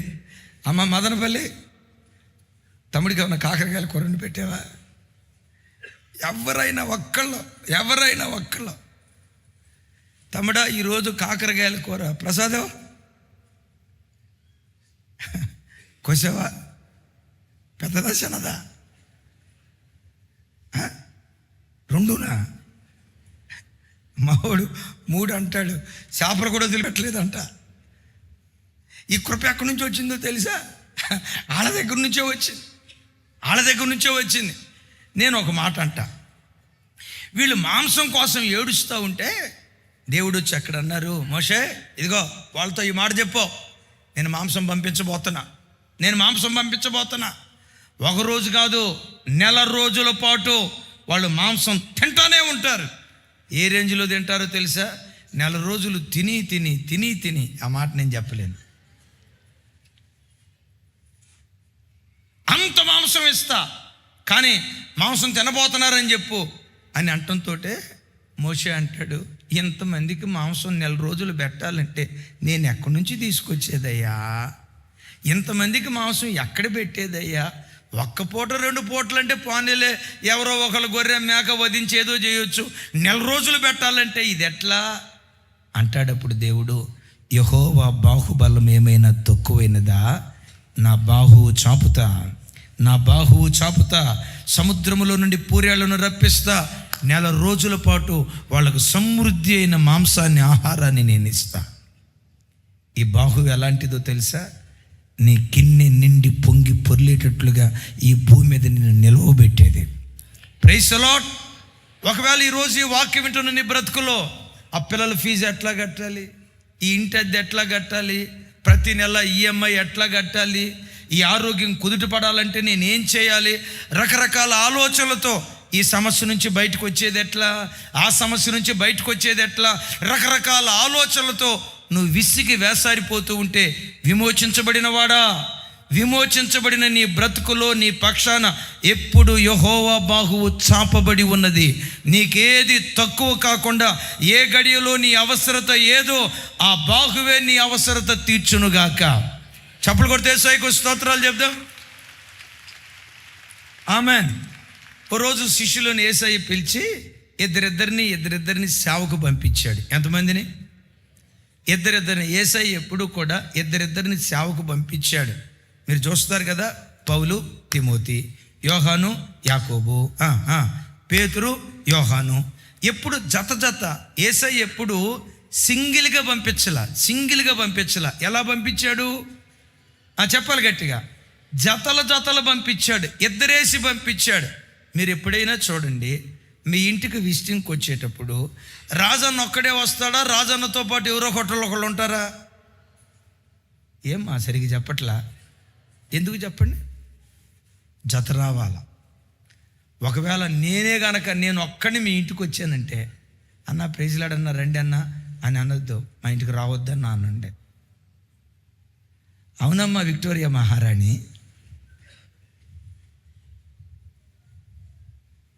జత. మీరు ఎప్పుడైనా విశ్వాసుల ఇంటికి వెళ్ళేటప్పుడు జతగా వెళ్ళాలా, ఒంటరిగా వెళ్ళదు. మనసెచ్చుకు వచ్చేవాళ్ళే కదా అని చెప్పి ఆ భర్త లేని ఇంట్లో ఆ ఇంటికి నువ్వు వెళ్ళి ఆ ఇంట్లో చిచ్చు పెట్టొద్దు. దేవుని వాక్యానికి భిన్నంగా ప్రవర్తించొద్దు. మంచెచ్చుకు వచ్చే ఫ్యామిలీయే కదా అని ఆ బ్రదర్ లేని టైంలో సిస్టర్ ఆ ఇంటికి వెళ్ళకూడదు. ఆ బ్రదర్ లేని టైంలో ఈ బ్రదర్ ఆ ఇంటికి వెళ్ళకూడదు. ఇది వాక్యానికి విరుద్ధం. ఎప్పుడైనా వెళ్ళేటప్పుడు, పంపించేటప్పుడు యేసయ్య ఎంతమందిని పంపించారు? ఇద్దరిని. ఎందుకో తెలుసా? ఒకడు పడిపోతే ఇంకొకడు లేవనెత్తుతాడని, ఒకడు కృంగిపోతే ఇంకొకరు లేవనెత్తుతారని, ఇద్దరి కలయిక వెట్టగలుగు చేస్తుందని దేవుని వాక్యంలో రాయబడి ఉంది. సరే, వాళ్ళని పంపించేటప్పుడు ఇదిగో మీరు సేవకు బయలుదేరి వెళ్ళండి అన్నారు. వెళ్ళేటప్పుడు వాళ్ళు ఏమనుకున్నారు తెలుసా? యేసయ్య మమ్మల్ని పంపించేటప్పుడు మాకు ఛార్జీకి కావాల్సిన డబ్బులు ఇస్తాడు. మధ్యాహ్నం టిఫినా? పొద్దున కదా, అదే ఉదయం టిఫిను, మధ్యాహ్నం భోజనం, రాత్రి భోజనం, మా దారి ఖర్చులన్నిటికీ ఫుల్గా ఇస్తాడు, మేము ఎంజాయ్ చేయొచ్చు అని అనుకున్నారు. కానీ విచిత్రం ఏంటో తెలుసా? వాళ్ళకి సింగిల్ పైసా కూడా ఇలా. ఎప్పుడైతే సింగిల్ పైసా కూడా ఇయలేదో ఒక్కొక్కళ్ళ ముఖం కందకడ్డైనట్టు అయిపోయింది. మీ చేతిలో కర్ర తప్ప ఇంకేమీ తీసుకొని వెళ్ళొద్దు అని అంటే, ఈలోపు పేతురు మనసులో అనుకొని ఉంటాడు, పంపించేటప్పుడు ఏదో ఇస్తావని పంపిస్తే ఒట్టి చేతులతో పంపిస్తున్నావా? లోపల ఎనిదిట్టుకొని ఉంటాడు. మొత్తానికి సేవకి వెళ్ళారు. ఓ నెల రోజులు 15 రోజులు సేవ చేసి వచ్చారు. రావటంతో యేసయ్య ఏమడిగారో తెలుసా? శిష్యులారా, మీ చేతులకి ఏమి ఇవ్వకుండా నేను మిమ్మల్ని పంపించానే, ఈ 15 రోజులు మీకు ఏమైనా తక్కువైందా? వాళ్ళు ఏమన్నారు తెలుసా? మాకు ఏది తక్కువ కాలేదయ్యా, ఏది తక్కువ కాల. నేనంట, యెహోవా బాహువు నీకు తోడుగా ఉంది, విశ్వసించు. బ్రతుకులో ఏది తక్కువ కాకుండా, ఏ గడియలో ఏది కావాలో క్రీస్తు యేసు మహిమైశ్వర్యంలో నీ ప్రతి అవసరత తీర్చునుగాక. ఇశ్రాయేలును పోషించింది ఎవరు? యెహోవా బాహువు. ఆకాశం నుండి మన్నాను కురిపించింది ఎవరు? యెహోవా బాహువు. బండలో నుంచి నీళ్లు రప్పించింది ఎవరు? యెహోవా బాహువు. మరలా చెప్తున్నాను, సముద్రములో నుండి పూరేలను రప్పించింది ఎవరు? పాత నిబంధనలో యెహోవా బాహువు ఇశ్రాయేలీల పట్ల కార్యం చేసిందేమో, క్రొత్త నిబంధనలో యేసు రక్తముతో కడగబడిన ప్రతి వ్యక్తి పట్ల ఈ బాహువు కార్యం చేయబోతూ ఉంది. Praise the Lord. ఇంకో 2 మాటలు చదివి నేను తర్వాత విషయానికి వెళ్తాను. చూడండి, యెషయా గ్రంథం 63:12, యెహోషువ 4. నాతో కలిసి, తమలో తమ పరిశుద్ధాత్మను ఉంచినవాడేడి? మోషే కుడి చేతి వైపున మహిమగల తన బాహువును పోనిచ్చిన వాడేడి? తనకు శాశ్వతమైన ప్రఖ్యాతి కలుగు చేసుకున్నటకు వారి ముందర నీళ్లను విభజించిన వాడేడి? మైదానములో గుర్రము పడని రీతిగా వారు పడకుండా అగాధ జలముల్లో నడిపించిన వాడేడి అనుకొనిరి. చప్పలు కొడుతూ దేవునికి స్తోత్రాలు చెప్దాం. అద్భుతమైన మాట, అద్భుతమైన మాట. ఇంకొకసారి మీతో ఈ మాట పంచుకుంటా. నా వైపు చూడండి. తమలో తమ పరిశుద్ధాత్మను ఉంచిన వాడేడి అంటే వారిలో ఏముంచాడట? స్వరం ఎత్తాలి. వారిలో ఏముంచాడట? పరిశుద్ధాత్మను. రైట్. తర్వాత, మోషే కుడి చేతి వైపున మహిమగల తన బాహువును పోనిచ్చిన వాడేడి? ఉంచినవాడు పోనిచ్చినవాడు ఒక ఆయనే.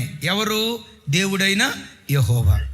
ఉంచినవాడు పోనిచ్చినవాడు ఒక్కడే. ఎవరు? దేవుడైన యెహోవా. ఏముంచాడట? పరిశుద్ధాత్మను ఉంచాడట. ఏమి పోనిచ్చాడట? తన బాహువును పోనిచ్చాడట. ఇప్పటిదాకా మనం విన్నాం కదా, యెహోవా బాహువు అంటే ఎవరని చెప్పుకున్నాం? మన ఆరాధ్య దైవం ప్రభు అయిన యేసుక్రీస్తు వారు. బాహువు అంటే యేసుక్రీస్తు వారు అని విన్నాం కదా. పానిచ్చినవాడు తండ్రి అయిన దేవుడు యెహోవా అని విన్నాం కదా.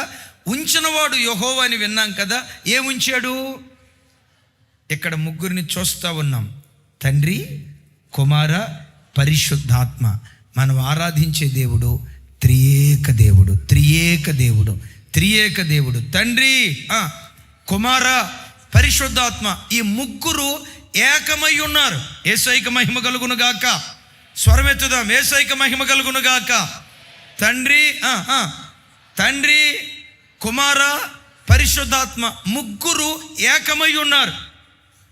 అలాగని ముగ్గురు వేరు వేరు వ్యక్తులు కాదు, ముగ్గురు ఒక్కటే కాదు, ముగ్గురు ఏకమై ఉన్నారు. యేసయ్యకు మహిమ కలుగును గాక. మోషే కుడి చేతి వైపు నుండి తన బాహువును పానిచ్చాడట. ఆ బాహువు ఏం చేసిందో తెలుసా? ఎర్ర సముద్రాన్ని 2 పాయలుగా చీల్చింది. ఆరిన నేల మీద తన ప్రజలను నడిపించింది. వారు దాటినట్లుగానే మేము దాటాలని ప్రయత్నం చేస్తే ఐగుప్తీయులను అదే జలాలు వాళ్ళను ముంచేస్తే తన ప్రజలైన ఇశ్రాయేలీల ద్వారా తనకు శాశ్వతమైన ప్రఖ్యాతిని తెచ్చుకున్నాడు. దేని ద్వారానో తెలుసా? మహిమగల బాహువు ద్వారా. చప్పలు కొడుతూ స్తోత్రాలు చెప్దాం. నా వైపు చూడండి. యేసుక్రీస్తు అనే బాహువు ఎవరో తెలుసా? మహిమ కలిగిన బాహువు. మహిమ కలిగిన బాహువు. ఎలాంటి మహిమ కలిగిన కార్యాలైనా నీ బ్రతుకులో చేయగలడు. ఎలాంటి మహిమాయుక్తమైన కార్యాలైనా నీ జీవితంలో చేయగలడు. ఆయన బాహువు మహిమ కలిగిన బాహువు. గట్టిగా చెప్దాం ఆమేన్. ఈ మహిమ కలిగిన బాహువు ఏం చేసింది? ఉన్న పాటున ఎర్ర సముద్రాన్ని 2 పాయలుగా చీల్చింది. మరొక్కసారి ఆ మాట చెప్తున్నాను. ఆ బాహువు ఇశ్రాయేలీయుల జీవితాల్లో జరిగించిన కార్యాన్ని బట్టి దేవుడైన యెహోవా తనకు శాశ్వత ప్రఖ్యాతి తెచ్చుకున్నాడట. ఏ ప్రఖ్యాతి? నా వైపు చూడండి. నీ కుటుంబం ద్వారా, నీ పిల్లల ద్వారా దేవుడు తన నామానికి శాశ్వత ప్రఖ్యాతి తెచ్చుకోవాలని దేవుడు ఆశపడుతున్నాడు. ఇది ఒకరోజు ప్రఖ్యాతిగా కాదు, ఒక సంవత్సరం ప్రఖ్యాతిగా కాదు, ఒక నెల రోజుల ప్రఖ్యాతిగా కాదు, ప్రపంచమంతా నిన్ను గూర్చి మాట్లాడుకునేటట్లుగా తన నామానికి శాశ్వత ప్రఖ్యాతి కలుగు చేసేటట్లుగా నీ కుటుంబం పట్ల దేవుడు తన బాహువును చాపును గాక. ఆ బాహువు చాపాలంటే ఏం చేయాలో నేను ముగింపులో చెప్తా. అందరు నా వైపు చూడండి. ఆయన బాహువు చాపితే నీ కుటుంబం ద్వారా తనకు శాశ్వత ప్రఖ్యాతి కలిగిద్ది. నేనంట, నువ్వు అప్పులతో ఉంటే దేవునికి శాశ్వత ప్రఖ్యాత? ఎవరి దగ్గరకో వెళ్ళి చేయి చాచాడు అడుగుతూ, అయ్యా పిల్లలు ఫీజు కట్టలేదు, ఒక 100 రూపాయలు ఇవ్వండి, ఇంటి అద్దె కట్టలేదు, ఓ 10,000 ఇవ్వండి. ఎవరి దగ్గరకో వెళ్ళి నువ్వు చేయి చాచి అడిగితే దేవునికి ప్రఖ్యాతి కలిగిద్దా? నీ చేయి ఇచ్చే చేయిగా ఉంటే ప్రఖ్యాతి కలిగిద్దా? నువ్వు తాగుబోతుగా బ్రతికితే దేవునికి ప్రఖ్యాతి కలిగిద్దా? నీతిగా బ్రతికితే దేవునికి ప్రఖ్యాతి కలిగిద్దా? అక్రమ సంబంధాల్లో బ్రతికితే దేవునికి ప్రఖ్యాతి కలిగిద్దా? క్రైస్తవునిగా పిలువబడిన నీవు పవిత్రంగా బ్రతికితే దేవునికి ప్రఖ్యాతి కలిగిద్దా? విచిత్రం, ప్రపంచ దేశాల్లో మందు బాగా అమ్ముడుపోయే నెలలు 2 నెలలు అంట. 2 నెలలు. ఒకటేమో వినండి, ఒకటేమో అక్టోబర్ నెల, రెండోదేమో డిసెంబర్ నెల. అక్టోబర్ నెలలో ఎందుకు ఎక్కువ అమ్ముడు పోద్దో తెలుసా? దసరా పండగ, దీపావళి పండగ, ఇవన్నీ సరిగ్గా మ్యాక్సిమం ఇటు అటుగా అక్టోబర్ నెలలో వస్తాయి. సరే, అక్టోబర్ నెలలో వచ్చే ఫుల్గా తాగారంటే అది వేరు. రెండో తమ్ముడు పోయేది ఎప్పుడు? ఎందుకో అంటే దొందే. జీవము లేని వాటిని ఆరాధించే వాళ్ళు అలాగే ఉన్నారు, జీవము కలిగిన దేవుణ్ణి ఆరాధించే ప్రజలు అలాగే ఉన్నారు. దేని ద్వారా దేవునికి శాశ్వత ప్రఖ్యాతి కలుగుతుంది? ఒకప్పుడు తాగుబోతండే మారాడు, ఒకప్పుడు తిరుగుబోతండే మారాడు, ఒకప్పుడు గయ్యాలి మనిషి అండి ఎంత సాత్వికురాలయ్యిందో, ఒకప్పుడు కోపిస్తోడండి ఇప్పుడు ఎంతో నెమ్మది పరుడుగా ఉన్నాడో. నీ మార్పు దేవునికి శాశ్వత ప్రఖ్యాతి కలుగు చేస్తుంది. ఒక మాట అడగండి, దేవా నీ బాహువు చాపి నీ నామానికి శాశ్వత ప్రఖ్యాతి కలుగునట్లుగా నన్ను నిలవబెట్టేసయ్యా. ఓ యవ్వన బిడ్డగా నీకు 25 సంవత్సరాల వయసు వచ్చిన నాన్నను చూస్తే నాన్న అని గడగడలాడుతూ ఉంటే, మమ్మీని చూసి మమ్మీ అని అమ్మను చూసి గడగడలాడుతూ ఉంటే అది దేవునికి శాశ్వత ప్రఖ్యాతి. నువ్వు అమ్మా నాన్న చూసి గడగడవా? నా వైపు చూడాలా? అమ్మా నాన్న చూసి నువ్వు గడగడలాడకుండా వాళ్ళనే నువ్వు గడగడలాడించే కృప కలిగినోడు అనుకో, వాళ్ళనే గడగడలాడించే దరిద్రపు గుణం నీకు ఉందనుకో, అది దేవునికి శాశ్వత ప్రఖ్యాత. ఓ తండ్రి అంటున్నాడు, అయ్యా వాడు ఉన్నాడయ్యా మా పుత్రరత్నం అనండి. చెప్పేదేదో పెద్దగా చెప్పండి. ఉన్నాడయ్యా ఒకడు పుత్రరత్నం, వాడు పుట్టినరోజు ఒకరోజు నా కాళ్ళకి దండం పెడతాడయ్యా, వాడి జీవితంలో వాడి పుట్టినరోజు ఒకరోజు నా కాళ్ళ దండం పెడతాడయ్యా. తతిమ 364 రోజులు వాడి కాళ్ళకి నేను దండం పెట్టాలయ్యా. కొంతమంది అంటారు, పెళ్ళైన కొత్తలో మా కోడలు మమ్మల్ని చూసి గడగడలాడింది అయ్యా, అది కూడా 3 నెలలేనయ్యా, ఆ తర్వాత నుంచి మమ్మల్నే. ఇది చెప్పర్లే మీరు, అదైతే బాగా చెప్తారు. ఇది దేవునికి ప్రఖ్యాత. నీ మార్పు ద్వారా, నీ సత్ప్రవర్తన ద్వారా దేవుడు తనకు శాశ్వత ప్రఖ్యాతి తీసుకురావాలనుకుంటున్నాడు. ఆయనకు శాశ్వత ప్రఖ్యాతి తీసుకొచ్చే జీవితం నువ్వు జీవిస్తే ఇదే నీ బ్రతుకులో నిజమైన క్రిస్మస్ పండుగ. పెద్దగా చెప్దాం ఆమేన్. నంబర్ 1 సృజించిందా బాహు, నంబర్ 2 విమోచించిందా బాహు, నంబర్ 3 విమోచించిన ప్రజల జీవితాల్లో వింతైన కార్యాలు జరిగించిందా బాహు. యేసయ్యకు మహిమ కలుగును గాక. యెహోవా బాహు అంటే ఎవరు చెప్పాలి. ఈ బాహు ఎవరి మీద చాపబడిందట? ఎవరి మీద? ఇశ్రాయేలీల మీదేనా? అమెరికా దేశస్తుల మీదేనా? తెలంగాణ ప్రజల మీదేనా? ఆంధ్ర ప్రజల మీదేనా? బ్రిటిష్ వాళ్ళ మీదేనా? నో, నాసికా రంధ్రాలలో ఊపిరి ఉన్న ప్రతి మనిషిని కొరకు చాపబడిన యెహోవా బాహువే మన ఆరాధ్య దైవం ప్రభువైన యేసుక్రీస్తు వారు. చప్పలు కొడుతూ ఆయనకి స్తోత్రాలు చెప్దాం. 4వది, ఆ బాహువు ఎలాంటిదో చూడండి. కీర్తనల గ్రంథం 98వ కీర్తన 1వ చరణం.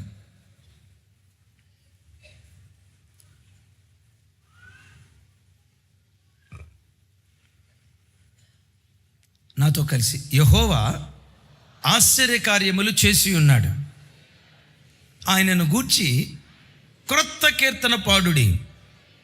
ఆయన దక్షిణ హస్తము, ఆయన పరిశుద్ధ బాహువు ఆయనకు విజయమును కలుగు చేశాను. యెహోవా తన రక్షణను వెల్లడి చేసి ఉన్నాడు, అన్యజనుల ఎదుట తన నీతిని బయలుపరిచి ఉన్నాడు. నాకు సమయం అయిపోయింది, క్లుప్తంగా చెప్తాను. 1వ వచనం, తన పరిశుద్ధ బాహువు, తన పరిశుద్ధ యెహోవా బాహువు. యెహోవా బాహువు అంటే ఎవరు? యేసుక్రీస్తు వారు. యెహోవా బాహువుగా పిలువబడుతున్న యేసుక్రీస్తు వారు ఎట్టివారట? పరిశుద్ధ బాహువు. ఆమేన్. ఆ పరిశుద్ధ బాహువు ఆశ్చర్య కార్యం చేశాడట. నేను మిమ్మల్ని అడుగుతా, ఈ సృష్టిలో జరిగిన కార్యాలన్నిటిలో ఆశ్చర్యకార్యం ఏదో చెప్పమంటారా? ఎర్ర సముద్రం 2 పాయలుగా చీలబడింది. ఆశ్చర్యమా కాదా? ఆశ్చర్యమే. నేలమట్టితో నరుణ్ణి చేశాడు. ఆశ్చర్యమా కాదా? ఆశ్చర్యమే. అసలు నేలమట్టి కూడా లేకుండా, ఏ ఆధారము లేకపోయినా సూర్యుడు కలుగునుగాక కలుగు చేశాడు. ఆశ్చర్యమే. చంద్రుడు కలుగునుగాక ఆశ్చర్యమే. నో డౌట్, ఇవన్నీ ఆశ్చర్యాలే. చనిపోయి 4 రోజుల క్రితం సమాధిలో పెట్టబడిన లాజరు సమాధి దగ్గరికి వచ్చి, లాజరా బయటికి రా, పిలిచిన తోడనే లాజరు బయటకు వచ్చాడు. చచ్చిన శవాలు బ్రతికాయి. అద్భుతమే. కానీ నేనంట, అన్ని అద్భుతాల కంటే మహా గొప్ప అద్భుతం ఏంటో తెలుసా? ఒక పాపి పవిత్రుడిగా మార్చబడటమే అద్భుతాలన్నిటికంటే మహా గొప్ప అద్భుతం. గుడ్డివాడికి కళ్ళు రావటం అద్భుతమే, మగవాడు మాట్లాడటం అద్భుతమే, చెవిటివాడు వినటం అద్భుతమే, మోయబడిన గర్భాలు తెరవబడటం అద్భుతమే, పెంట కుప్పల మీద నుండి దీనుడు లేవనెత్తబడటం అద్భుతమే, నేను కాదు అనను దాసుడు యజమానుడు అవటం అద్భుతమే, బానిస పిల్లవాడు రాజు అవటం అద్భుతమే. ఇవన్నీ నేను కాదన్నాను. వీటన్నిటికి మించి గొప్ప అద్భుతం ఏంటో తెలుసా? ఒక పాపి పవిత్రుడిగా మార్చబడటమే అద్భుతాలన్నిటికంటే మహా గొప్ప అద్భుతం. నేనంట, ప్రపంచంలో ఈ అద్భుతాన్ని చేయగలిగిన ఏకైక దేవుడు పరిశుద్ధ బాహువుగా పిలువబడుతున్న ప్రభు అయిన యేసుక్రీస్తు వారు. చప్పలు కొడుతూ స్తోత్రాలు చెప్దాం. ఎందుకు ఆయన పరిశుద్ధుడిగా మార్చగలడు ప్రజలను? ఎంత ఘోర పాపినైనా, ఎంత ఘోరమైన అపవిత్రునైనా, ఎంత చెడిపోయిన వ్యక్తినైనా పాపిని పవిత్రుడిగా మార్చగలిగిన ఏకైక దేవుడు ప్రభు అయిన యేసుక్రీస్తు వారు. ఎందుకు ఆయన మార్చగలడు తెలుసా? ఆయన పవిత్రత కలిగిన దేవుడు కనుక. ఆ బాహువు పరిశుద్ధమైన బాహువు కనుక. నేనంట, ఇంగ్లీష్ టీచర్ దగ్గరికి వెళ్తే ఇంగ్లీష్ వస్తుందా రాదా? వస్తుందా రాదా? లెక్కల టీచర్ దగ్గరికి వెళ్తే లెక్కలు వస్తాయా రాదా? హిందీ టీచర్ దగ్గరికి వెళ్తే హిందీ వస్తుందా రాదా? మ్యాథ్స్ టీచర్ దగ్గరికి వెళ్తే మ్యాథ్స్ వస్తుందా రాదా? సైన్స్ టీచర్ దగ్గరికి వెళ్తే సైన్స్ వస్తుందా రాదా? వస్తా రాదా? పరిశుద్ధుడైన దేవుని దగ్గరికి వస్తే పరిశుద్ధత రాదా? నిశ్చయంగా పరిశుద్ధత వస్తుంది. పరిశుద్ధత లేనివాడి దగ్గరికి వెళ్ళావనుకో, హాడే తాగుబోతూ, హాడే తిరుగుబోతూ, చిన్నిళ్ళు పెద్దిళ్ళు ఇవి సరిపోకుండా 3వ ఇల్లు, ఆడి దగ్గరికి వెళ్ళావనుకో ఆ కృప మన మీదకి వస్తుంది. విన్నారు ఈ మాట? రానోడి దగ్గరికి వెళ్ళావనుకో, ఏమీ తెలియనోడి దగ్గరికి వెళ్ళి అడిగారంట, ఒరే చిన్నోడా అల్లం ఎట్టుంటుందిరా అని. వీడికి తెలియకపోతే తెలియదని చెప్పొచ్చుగా. అట్లా చెప్పలా. అల్లం ఎట్టుంటుందో తెలియదురా, అల్లం బెల్లంలాగా పుల్లగా ఉంటుందిరా. విన్నారా? అల్లం ఎట్టుంటుందో తెలియదా యేసుబాబు గారు? అల్లం ఎట్టుంటుందో తెలియదా భాస్కర్ అన్న? అల్లం ఎట్టుంటుందో? అల్లం బెల్లంలాగా పుల్లగా ఉంటుంది. ఎన్నవాడు అనుకున్నాడంట, అల్లం బెల్లంలాగా పుల్లగా ఉంటుందంట. అవును, ఇది నిజమే. ఎదురుపడ్డాడు ఏ భాస్కర్ అన్న. తమ్ముడా అల్లం అల్లం ఎలా ఉంటుందో తెలుసా అని అంటే, వీడు ప్రసంగం దానికి యాడ్ చేసి, అల్లం బెల్లం 2 అన్నదమ్ములురా, ఒకే తల్లి కడుపును పుట్టినోళ్ళరా. వీడు పెద్ద ప్రసంగం స్టార్ట్ చేశాడు. ఎందుకో తెలుసా? చదువురానోడి దగ్గరికి వెళ్ళాడు. పవిత్రత కలిగిన దేవుని దగ్గరికి వస్తే నువ్వు పవిత్రుడిగా మార్చబట్టానికి దేవుడు కృప చూపిస్తాడు. మరలా చెప్తున్నా, ఈ సృష్టిలో దేవుడు అని పిలువబడిన వారు కోట్ల కొలది ఉన్నారు. దేవతలని పిలువబడిన వారు కోటాను కోట్ల కొలది ఉన్నారు. పరిశుద్ధ దేవుడిని పిలువబడే ఏకైక దేవుడు నేను ప్రకటించే ప్రభు అయిన యేసు క్రీస్తు వారు. ఆయన దగ్గరికి నీ వస్తే, ఆయన సన్నిధిలో నువ్వు పశ్చాత్తాపడితే, నీ పాప విషయమై దేవుని సన్నిధిలో రొమ్ము కొట్టుకుంటే, ఎంత ఘోర పాపివైనా, నువ్వు ఎట్టివాడివైనా నిన్ను మార్చి ఆయన వంటివాడిగా మార్చటానికి దేవుడు శక్తి కలిగిన వాడై ఉన్నాడు. ఆయన బాహువు సృజించింది, ఆయన బాహువు విమోచించింది, ఆయన బాహువు వింతైన కార్యాలు చేసింది, ఆయన బాహువు పవిత్రతను అనుగ్రహించింది. ఆఖరి మాట, ఆయన బాహువు ఏం చేస్తుందో, లోకంలో నుంచి మనల్ని విమోచించింది కదా, లోకంలో నుంచి మనల్ని విడిపించింది కదా, విడిపించి నీ బాహువు ఏం చేస్తుందో చూడండి. నిర్గమకాండం 15వ అధ్యాయం 16వ వచనం. 15:16.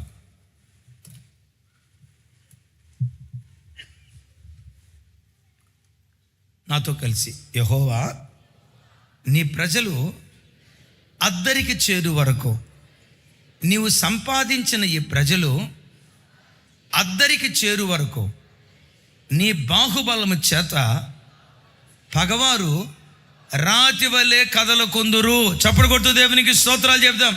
స్వరమైతే పెద్దగా.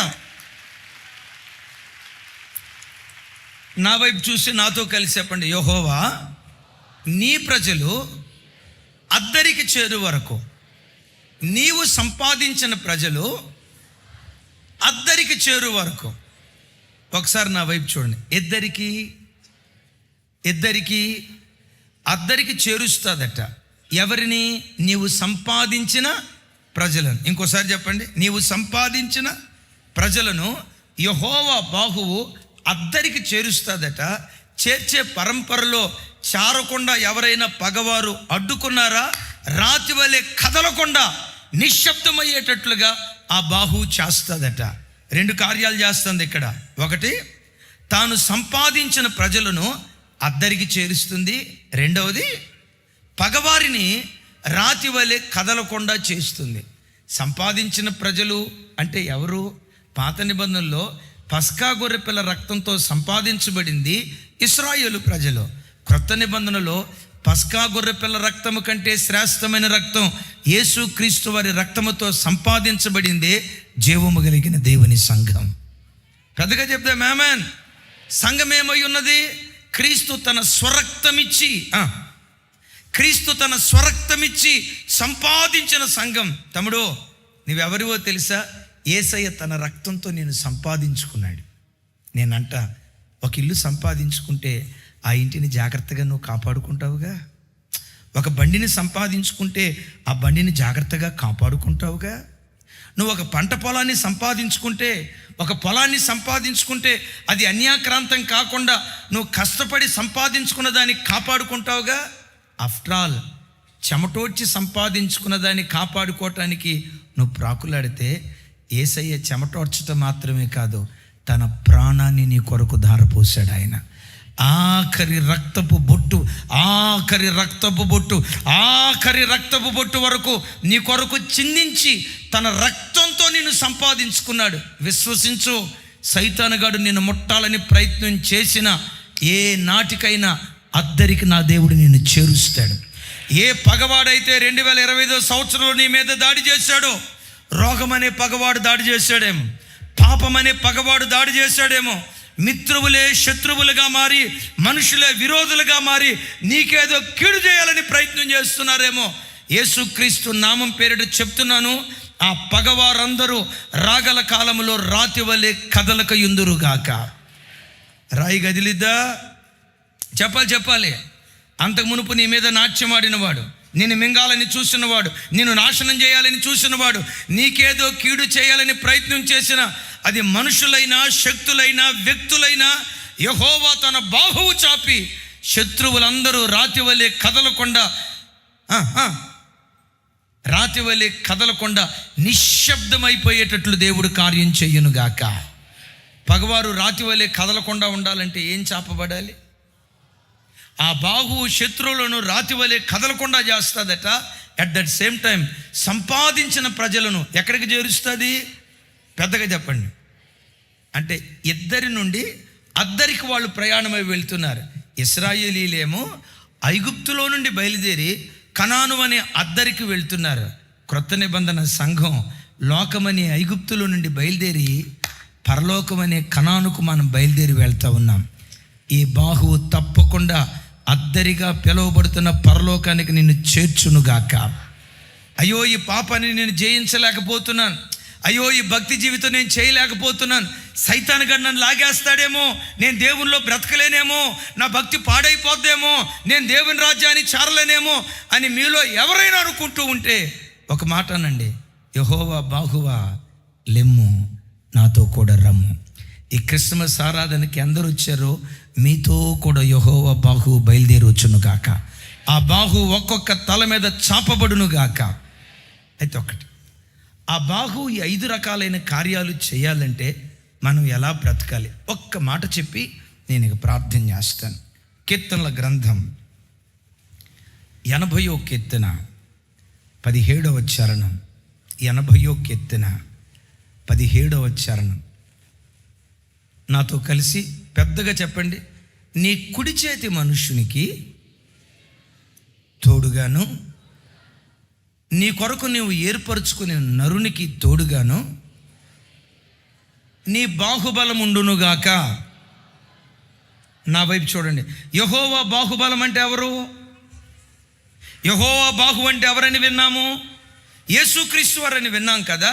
యెహోవా బాహు ఎవరికి తోడుగా ఉంటుందంటే దేవుని కుడి చేతి మనుషునిగా ఎవరైతే ఉంటారో, దేవుని కొరకు ఎవరైతే ఏర్పరచబడ్డారో, దేవుని కుడి చేతి మనుషునిగా. ఆ మాట చూడండి, నీ కుడి చేతి మనుషునికి తోడుగాను, నీ కుడి చేతి మనుషునికి తోడుగా. అంటే ప్రతి క్రైస్తవుడు దేవునికి ఎలా ఉండాలట? కుడి చేయిలాగా ఉండాలి. కొన్నిసార్లు అంటాం కదా, వాడు నాకు కుడి భుజం అండే, వీళ్ళు నాకు కుడి భుజం అండే. కుడి చేయి. ఈ కుడి చేయి ఏంటో తెలుసా? ఏదైనా ఒక వస్తువు పట్టుకోవాలి, ధనమని ముందు దూకేదేది? ఆ వస్తువు పట్టుకోవడానికి ముందెళ్ళే చెయ్యేది? ఒక పెన్ను పట్టుకోవాలి, ఏది పట్టుకోవడానికి బయలుదేరుతుంది? ఒక పని చేయాలి, ఏది ముందెళ్తుంది? క్రైస్తవ సంఘమా, వచ్చి నా వైపు చూడండి, ముగిస్తున్నా. వచ్చిపోయే తల్లి, నువ్వు ఉండమ్మా, కొంచెం నీతో పని తల్లి. రైట్, నా వైపు చూడండి. వచ్చిపోయే వ్యక్తిగా ఉండొద్దు. ఒకసారి నా వైపు చూడండి. వచ్చిపోయే వ్యక్తిగా ఉండొద్దు. సంఘంలో ప్రతి బిడ్డ యేసయ్యకు కుడి చేతి పుత్రులుగా ఉండాలి. చప్పలు కొడుతూ స్తోత్రాలు చెప్దాం. యవన తమ్ముళ్ళారా అందరూ నా వైపు చూడండి. యేసయ్య రాజ్య వ్యాప్తిలో ఈ దేశాన్ని యేసయ్యకు కానుకగా ఇచ్చే పరంపరలో నశించిపోతున్న ఆత్మలను ప్రభు తట్టు త్రిప్పే ఈ గొప్ప పనిలో సంఘానికి వచ్చే ప్రతి బిడ్డ యేసుక్రీస్తు పనిలో దేవునికి కుడి చేతి పుత్రులుగా ఉండాలి. అన్నా, సంఘంలో ఉపవాస ప్రార్థన వచ్చి ప్రార్థన చేస్తామన్నా. ఆల్ నైట్ ప్రేయరా అన్నయ్య, పటాన్ చెరువు నుంచి ఎట్ట వస్తాం అన్నయ్య అని అన్నద్దురా తల్లి. తొందరలో మీ పటాన్ చెరువులో కూడా చర్చి పెట్టబోతున్నాం. క్రిస్మస్ పండుగ వెలిగినట్టు వెలుగుతుంది మొఖం ఇప్పుడు. నిజమే, ఆ శుభవార్త త్వరలో చెప్తాం. రైట్, వినండి. ఆల్ నైట్ ప్రేయర్ మాసాంతర కోటం. అన్నయ్య కుదరదు అన్నయ్య. అక్క మాది అపోలోలో ఉద్యోగం అక్క, నేను కూడా చేశాను అక్క అపోలోలో. కుదరదు. దేవుని పనిలో ఎప్పుడు ఎలా ఉండాలి? ఏ పనికైనా ముందు దూకేదేది? తమ్ముడు, వాల్ పోస్టర్లు అంటించాలి, కుడి చేతి పుత్రులుగా ఉండండి. మాసాంతర కూటం, కుడి చేతి పుత్రులుగా ఉండండి. యూత్ కాన్ఫరెన్స్, కుడి చేతి పుత్రులుగా ఉండండి. 21 రోజు ఉపవాస ప్రార్థన, కుడి చేతి పుత్రులుగా ఉండండి. దేవుని పనికి ఎంత సహకారంగా ఉంటావో యెహోవా బాహువు నీకంత తోడుగా ఉంటుంది. మన చర్చకొచ్చే ఒక అన్న పేర్లు అవసరం లేదు, కానీ ఒక చిన్న కంపెనీలో ఉద్యోగం చేసేవాడు. నెలకి 8,000 రూపాయలు జీతం. ఒకరోజు వచ్చి, అన్నయ్య దేవుడు నన్ను బాగా దీవించాలన్నయ్య, చిన్న కంపెనీ పెట్టుకుంటున్నా, మీరు ప్రార్థన చేయండి అన్నయ్య, నన్ను బాగా దీవించేటట్టు మీరు గట్టిగా ప్రార్థన చేయండి అన్నయ్య అన్నాడు. సరే, కోరుకున్నాడు కాబట్టి గట్టిగానే ప్రార్థన చేశాను. చిన్న కంపెనీ పెట్టుకున్నాడు. నెలకొచ్చి ఒక 20,000 సంపాదించగలుగుతున్నాడు. సరే పర్లేదులే, 8,000 నుంచి 20,000 దాకా వచ్చాడు, బాగానే ఉంది అనుకునే లోపు మరలా వచ్చి అంటాడు, అన్నయ్య ఇవి కొంచెం సరిపోవట్లేదు అన్నయ్య, దేవుడు ఇంకా నన్ను బాగా ఆశీర్వదించేటట్టు మీరు మీరు గట్టిగా ప్రార్థన చేయండి అన్నయ్య అన్నాడు. సరే, ఆయన కోరుకున్నట్లుగానే గట్టిగా ప్రార్థన చేశాను. సంఘం అంతా ప్రార్థన చేసింది. ఒక 5-6 నెలల తర్వాత వచ్చి, అన్నయ్య మీ ప్రార్థన ద్వారా 20,000 నుంచి 50,000 రూపాయలకి దేవుడు తీసుకెళ్ళాడు అన్నయ్య, కంపెనీ బాగా ఆశీర్వదించబడింది అన్నయ్యో, ఎంతటితో ఆపొద్దు అన్నయ్య, ఇంకా బాగా ఆశీర్వదించేటట్టు. గట్టిగా చేసి నరాలు దిగిపోతున్నాయి నాయన. గట్టిగా ప్రార్థన చేయండి అన్నయ్య, 50,000 కాదన్నయ్య, 1,00,000 రూపాయలు సంపాదించేటట్లుగా నా కొరకు ప్రార్థన చేయండి అన్నయ్య అన్నాడు. ప్రార్థన చేశాం. 2 సంవత్సరాల తర్వాత వచ్చి, అన్నయ్య దేవుని మహా గొప్ప కృపను బట్టి వర్కర్స్కి జీతం ఇయ్యగా, అద్దెలు గట్టగా, అన్ని ఖర్చులు పోగా నెలకొచ్చి 1,00,000 రూపాయలు మిగిలేటట్లుగా దేవుడు చేశాడు అన్నయ్య. ఒకప్పుడు నెలకొచ్చి 8,000 సంపాదించడమే కష్టమన్న నా బ్రతుకులో, ఉద్యోగం కొరకు పరిగెత్తిన నా బ్రతుకులో అనేకులకు ఉద్యోగం ఇచ్చే స్థితిమంతుడిగా దేవుడు ఆశీర్వదించాడు అన్నయ్య. ఈరోజు నెలకొచ్చి 1,00,000 రూపాయలు సంపాదించగలిగే సామర్థ్యత దేవుడు ఇచ్చాడు అన్నయ్య అని చెప్పి అంతటితో ఆపల. అన్నయ్య వ్యాపారం ఇంకా దేవుడు బాగా ఆశీర్వదించేటట్లు గట్టిగా ప్రార్థన చేయండి అన్నయ్య అన్నాడు. నేనన్నా, గట్టిగా చేసి మొత్తానికి గొంతే బొంగురిపోతుంది తమ్ముడా అన్నా, ఎందుకు ఇంత ఆశీర్వదించాలనుకుంటున్నావు అన్నా. అన్నయ్య నేను ఇచ్చే దశంభాగం మీరు చూస్తున్నారో లేదో నాకు తెలియదు అన్నయ్య. 8,000 జీతం అప్పుడు కేవలం 800 ఇచ్చేవాడిని దేవునికి దశంభాగం. 20,000 దేవుడు ఇవ్వటం స్టార్ట్ చేసిన తర్వాత దేవునికి 4,000 ఇవ్వటం నేను స్టార్ట్ చేశాను అన్నయ్య. ఎందుకో తెలుసా? అందరూ దశంభాగంతో చేయి ముడుచుకుంటే నేను నా దేవునికి 20% ఇవ్వాలని తీర్మానం చేసుకున్నాను అన్నయ్య. మంచిదయ్యా, బాగానే ఉంది అన్నయ్య. ఇప్పుడు 1,00,000 రూపాయలు దేవుడు ఇస్తున్నాడు కదా, 20,000 ఇవ్వట్లా, 25,000 నా దేవునికి ఇస్తున్నా. 25,000 వాటిలో దశంభాగం తీసి మరలా దశంభాగానికి కొంత తోడు చేసి 2,500 కాదన్నయ్య, ఇదిగో ఇంత తీస్తున్నా. వాటి వివరాలు చెప్తున్నాడు. 25,000 తీస్తున్నా. 1,00,000 రూపాయలు ఇస్తే 25,000 దేవునికి తీస్తున్నాను అన్నయ్య. అంతా బాగానే ఉందయ్యా, మరి ఇంతకీ ఇంకా గట్టిగా ప్రార్థన చేయమంటున్నావు ఎందుకయ్యా అన్న. ఏమన్నాడు తెలుసా? నా దేవునికి 1,000 రూపాయలు కాదన్నయ్య నేను ఇవ్వాల్సిన కానుక, 1,00,000లో నా దేవునికి నేను కానుకిచ్చే స్థితిమంతుడిగా మారాలి. వేలలో కాదు.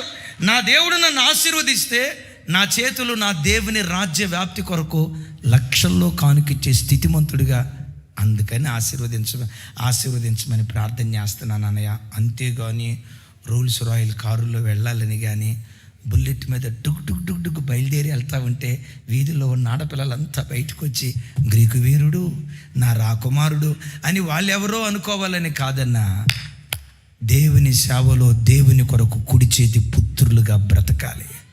చప్పడు కొడితే సైకు స్తోత్రాలు చెప్దాం. యవన బిడ్డలారా, ముగిస్తున్నా.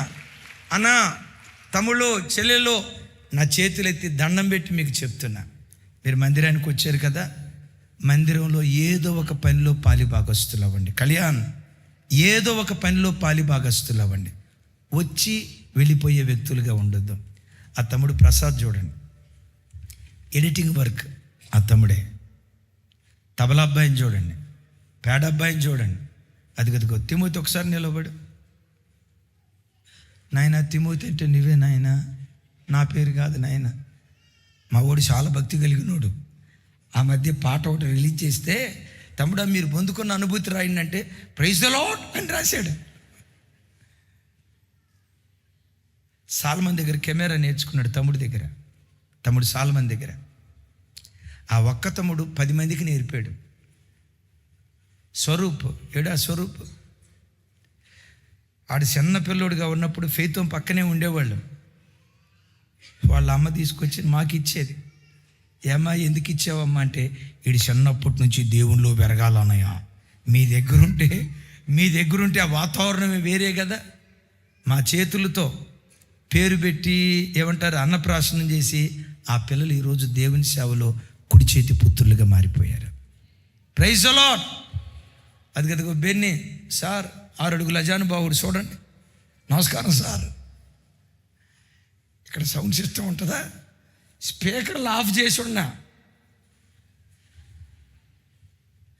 ల్యాబొరేటరీలో సైంటిస్ట్ కూడా అట్లా టెస్ట్ చేయడం. కానీ అద్భుతం చెప్పమంటారా? విధేయతకు మారు పేరు. వాళ్ళకి ఇల్లు సంఘం తప్ప రెండో ప్రపంచం లేదు. మీకు కూడా చెప్తున్నా, ఉద్యోగం, ఇల్లు, సంఘం, ఈ మూడే మన ప్రపంచమై ఉండాలి. లోకం మనకొద్దు, లోకం మనకొద్దు. ఉద్యోగం, సంఘం, దేవుని ఇల్లు, దేవుని ఇల్లు, సంఘం, ఇల్లు, ఉద్యోగం. ఈ ప్రపంచంలో బ్రతుకుతూ యేసయ్య కుడి చేతి పుత్రులుగా బ్రతికితే ఏ పనికైనా ముందు దూసుకొని వెళ్ళేది కుడి చేయి. దేవుడు ఎప్పుడు ఎబిలిటీ కోరుకోడు, అవైలబిలిటీ కోరుకుంటాడు. ఎబిలిటీ కోరుకోడు, అవైలబిలిటీ కోరుకుంటాడు. అలాంటి కుడి చేతి పుత్రులుగా ఉంటే 2026 సంవత్సరం అంతా మీ మీద, మీ పిల్లల మీద, మీ కుటుంబాల మీద యెహోవా బాహువు చాపబడును గాక. అందరూ మోకరించుదాం. దేవుడు అట్టి కృప మనకు దయచేయనట్లు చేతులెత్తి స్తోత్రాలు చెప్దాం.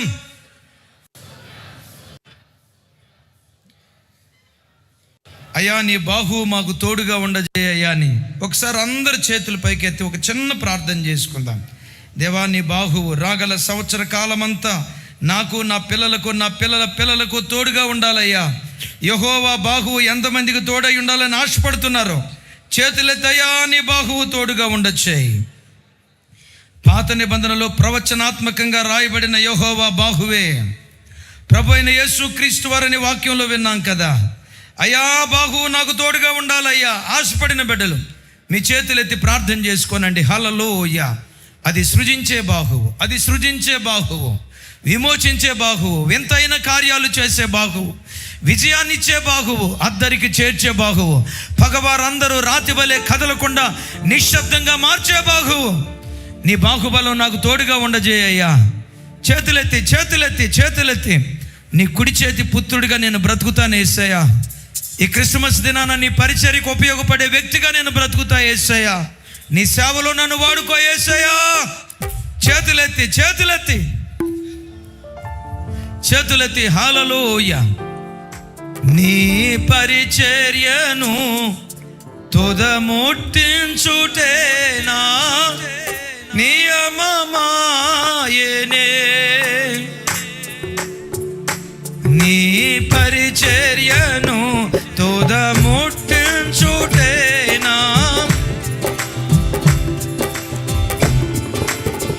నీ సన్నిధిలో కోరి నీ స్నేహితుడానైతిని. నీ పరిచర్యను తుదముట్టించుటేనా నియమమాయనే. నీ సన్నిధిలో నీ పొందుకోరి నీ స్నేహితుడానైతిని. ఆహా నా ధన్యత, నా భాగ్యము, ఏమని వివరింతును,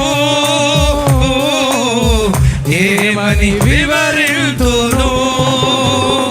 ఆహా నా ధన్యత, ఓహో నా భాగ్యము, ఆయన సంపాదించిన స్వాస్థ్యం, ఏమని వివరింతును, ఏమని వివరింతును. నేనెందుకని నీ సొత్తుగా మారితిని యేసయ్యా. నీ రక్తము చే కడుగబడినందునా నీ అనాది ప్రణాళికలో హర్షించెను నా హృదయ సీమా. నీ అనాది ప్రణాళికలో హర్షించెను నా హృదయ సీమా. చేతుల పైకెత్తి చప్పట కొట్టు. నీ కుడి చేతి పుత్రుడిగా బ్రతకాలి స్వామి. మీ సేవకు ఉపయోగపడాలి నాయన. మీ రాజ్యవ్యాప్తికైన పాత్రలుగా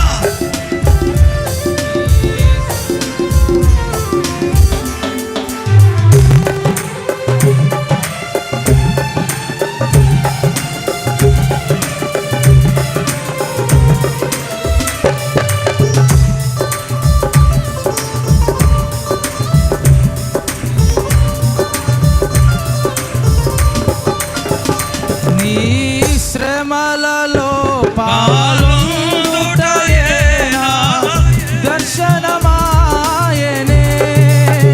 నా తనువందున శ్రమలు సహించి నీ వారసుడానై అందరికి చేరాలయ్యా నీ శ్రమలలో పాలొందుటయే నా దర్శనమాయనే.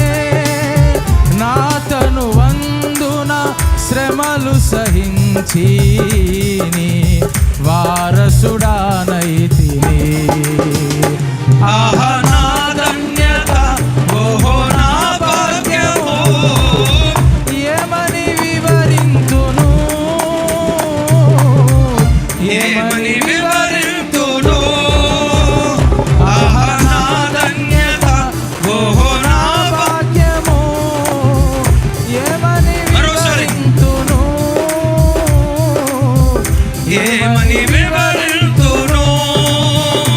ఆహా నా ధన్యత, ఓహో నా భాగ్యము, ఆహా నా ధన్యత, ఓహో నా భాగ్యము, ఆహా నా ధన్యత, ఓహో నా భాగ్యము, ఆహా నా ధన్యత, ఓహో నా భాగ్యము, ఆహా నా ధన్యత, ఓహో నా భాగ్యము, ఆహా నా ధన్యత, ఓహో నా భాగ్యము, ఏమని వివరింతును,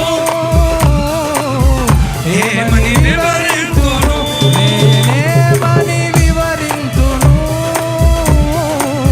ఏమని వివరింతును, నేనేమని వివరింతును,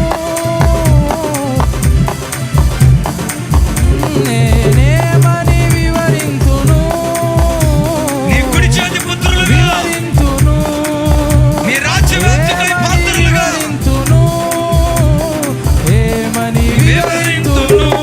నీకే నా వందనం, నీకే నా వందనం, నీకే నా వందనం, నీకే నా వందనం, ఏమని వివరింతును, ఏమని వివరింతును. చప్పట్లు కొడుతూ హల్లెలూయా.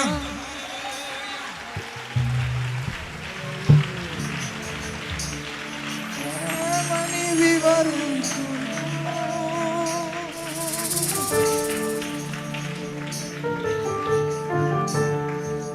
యెహోవా బాహువు నాకు తోడుగా ఉండాలి.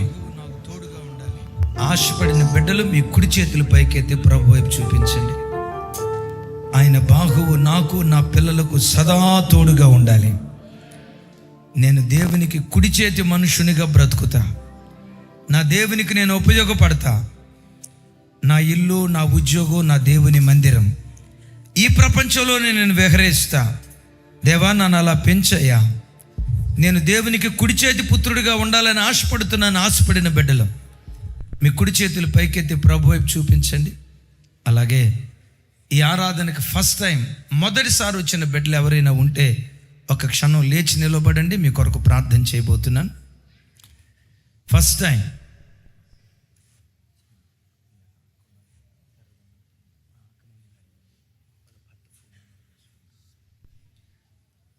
ఈ ఆరాధనకు ఫస్ట్ టైం వచ్చిన బిడ్డలు, మొదటిసారి వచ్చిన బిడ్డలు ఎవరైనా ఉంటే ఒకసారి లేచి నిలబడండి. మీ కొరకు కూడా వచ్చిన ప్రార్థన చేస్తాం.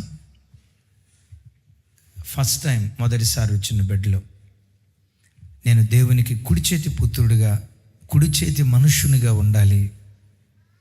ఏర్పరచబడిన వాడిగా నేను బ్రతకాలి. అయ్యా నా కొరకు ప్రార్థన చేయండి. ఆశపడిన బిడ్డలు, సర్వశక్తి గల తండ్రి మీకు స్తోత్రాలు. మీ మహిమ కలిగిన సేవలో మీకు కుడి చేతి మనుష్యునిగా, నీ కొరకు ఏర్పరచబడిన వారిగా మేము బ్రతుకున్నట్లు మమ్మను బలపరచు. ఇదిగో ఎందరైతే తీర్మానం చేసుకొని మీ వైపు చేతులు చాపి చూపిస్తున్నారో, యెహోవా బాహువు ఈ ప్రజలందరికీ తోడుగా ఉండునుగాక. ఆధారాలు లేకపోయినా కలుగు చేయగలిగిన వాడు, ఆధారాలు లేకపోయినా నిలవబెట్టగలిగిన వాడు, చేతులెత్తిన ప్రతి బ్రతుకు నిలవబెట్టబడునుగాక. ఎవరైనా పాపపు దాస్యత్వంలో బ్రతుకుతూ ఉంటే, ఇదిగో ప్రార్థన చేస్తుండగా యేసు నామములో ఈ దినమే నీ ప్రజలకు విమోచన దయచేయుదురుగాక. నీ ప్రజల జీవితాల్లో మీరు చేసే కార్యాల ద్వారా మీకు శాశ్వత ప్రఖ్యాతి రావాలి. మీకు శాశ్వత ప్రఖ్యాతి రావాలి. మీకు శాశ్వత ప్రఖ్యాతి రావాలి. మీకు శాశ్వత ప్రఖ్యాతి రావాలి. ఆ కృపతో నింపండి. అవును నాయనా, మీ బాహువు పరిశుద్ధ బాహువు. ఒక్కొక్క బిడ్డ మీద మీ హస్తాన్ని చాపి ప్రతి వ్యక్తిలో ఉన్న అపవిత్రత తొలగించి మీ వంటి వారిగా మార్చండి అయ్యా. ఇద్దరి నుండి అద్దరికి మేము ప్రయాణమే వెళ్తున్నాం. పగవారు రాతి వలె కదలక యుందురుగాక. మీ బాహుబలతతో అద్దరికి మమ్మను చేర్చుదురుగాక. మోషే కుడి చేతి వైపు నుండి మీ బాహువును పానిచ్చావు కదా. ఇదిగో మీ దాసుడైన నేను నా చేయెత్తి నీ బిడ్డలను ఆశీర్వదిస్తూ ఉండగా నా చేతి మీదుగా యేసు నామం పేరిట మీ బాహుబలతో ఒక్కొక్క బిడ్డను తాకునుగాక. ఒక్కొక్క బిడ్డను తాకునుగాక. నీ బాహుబలతో ఒక్కొక్క బిడ్డకు తోడయుండునుగాక. సమస్త ఘనత మహిమ ప్రభావాలు మీకే ఆరోపిస్తూ యేసు నామం పేరిట ప్రార్థించి స్తుతించి పొంది ఉన్నాం తండ్రి. తండ్రి అయిన దేవుని ప్రేమ, కుమారుడైన యేసుక్రీస్తు వారి దివ్య కృప, పరిశుద్ధాత్మ దేవుని అన్యోన్య సహవాసం మనకు సకల పరిశుద్ధులకు సదా తోడయుండి నడిపించునుగాక. ఆమేన్, ఆమేన్, ఆమేన్. ఇంతవరకు ఓపికతో విన్నందుకు మీకు అందరికీ కృతజ్ఞతలండి. ఇంతవరకు నా ఛానల్ సబ్స్క్రైబ్ చేసుకోకపోతే దయచేసి సబ్స్క్రైబ్ చేసుకోండి, లైక్ చేయండి, షేర్ చేయండి. ఇంకా లేటెస్ట్ వీడియోల కోసం బెల్ ఐకాన్ మీద క్లిక్ చేయండి.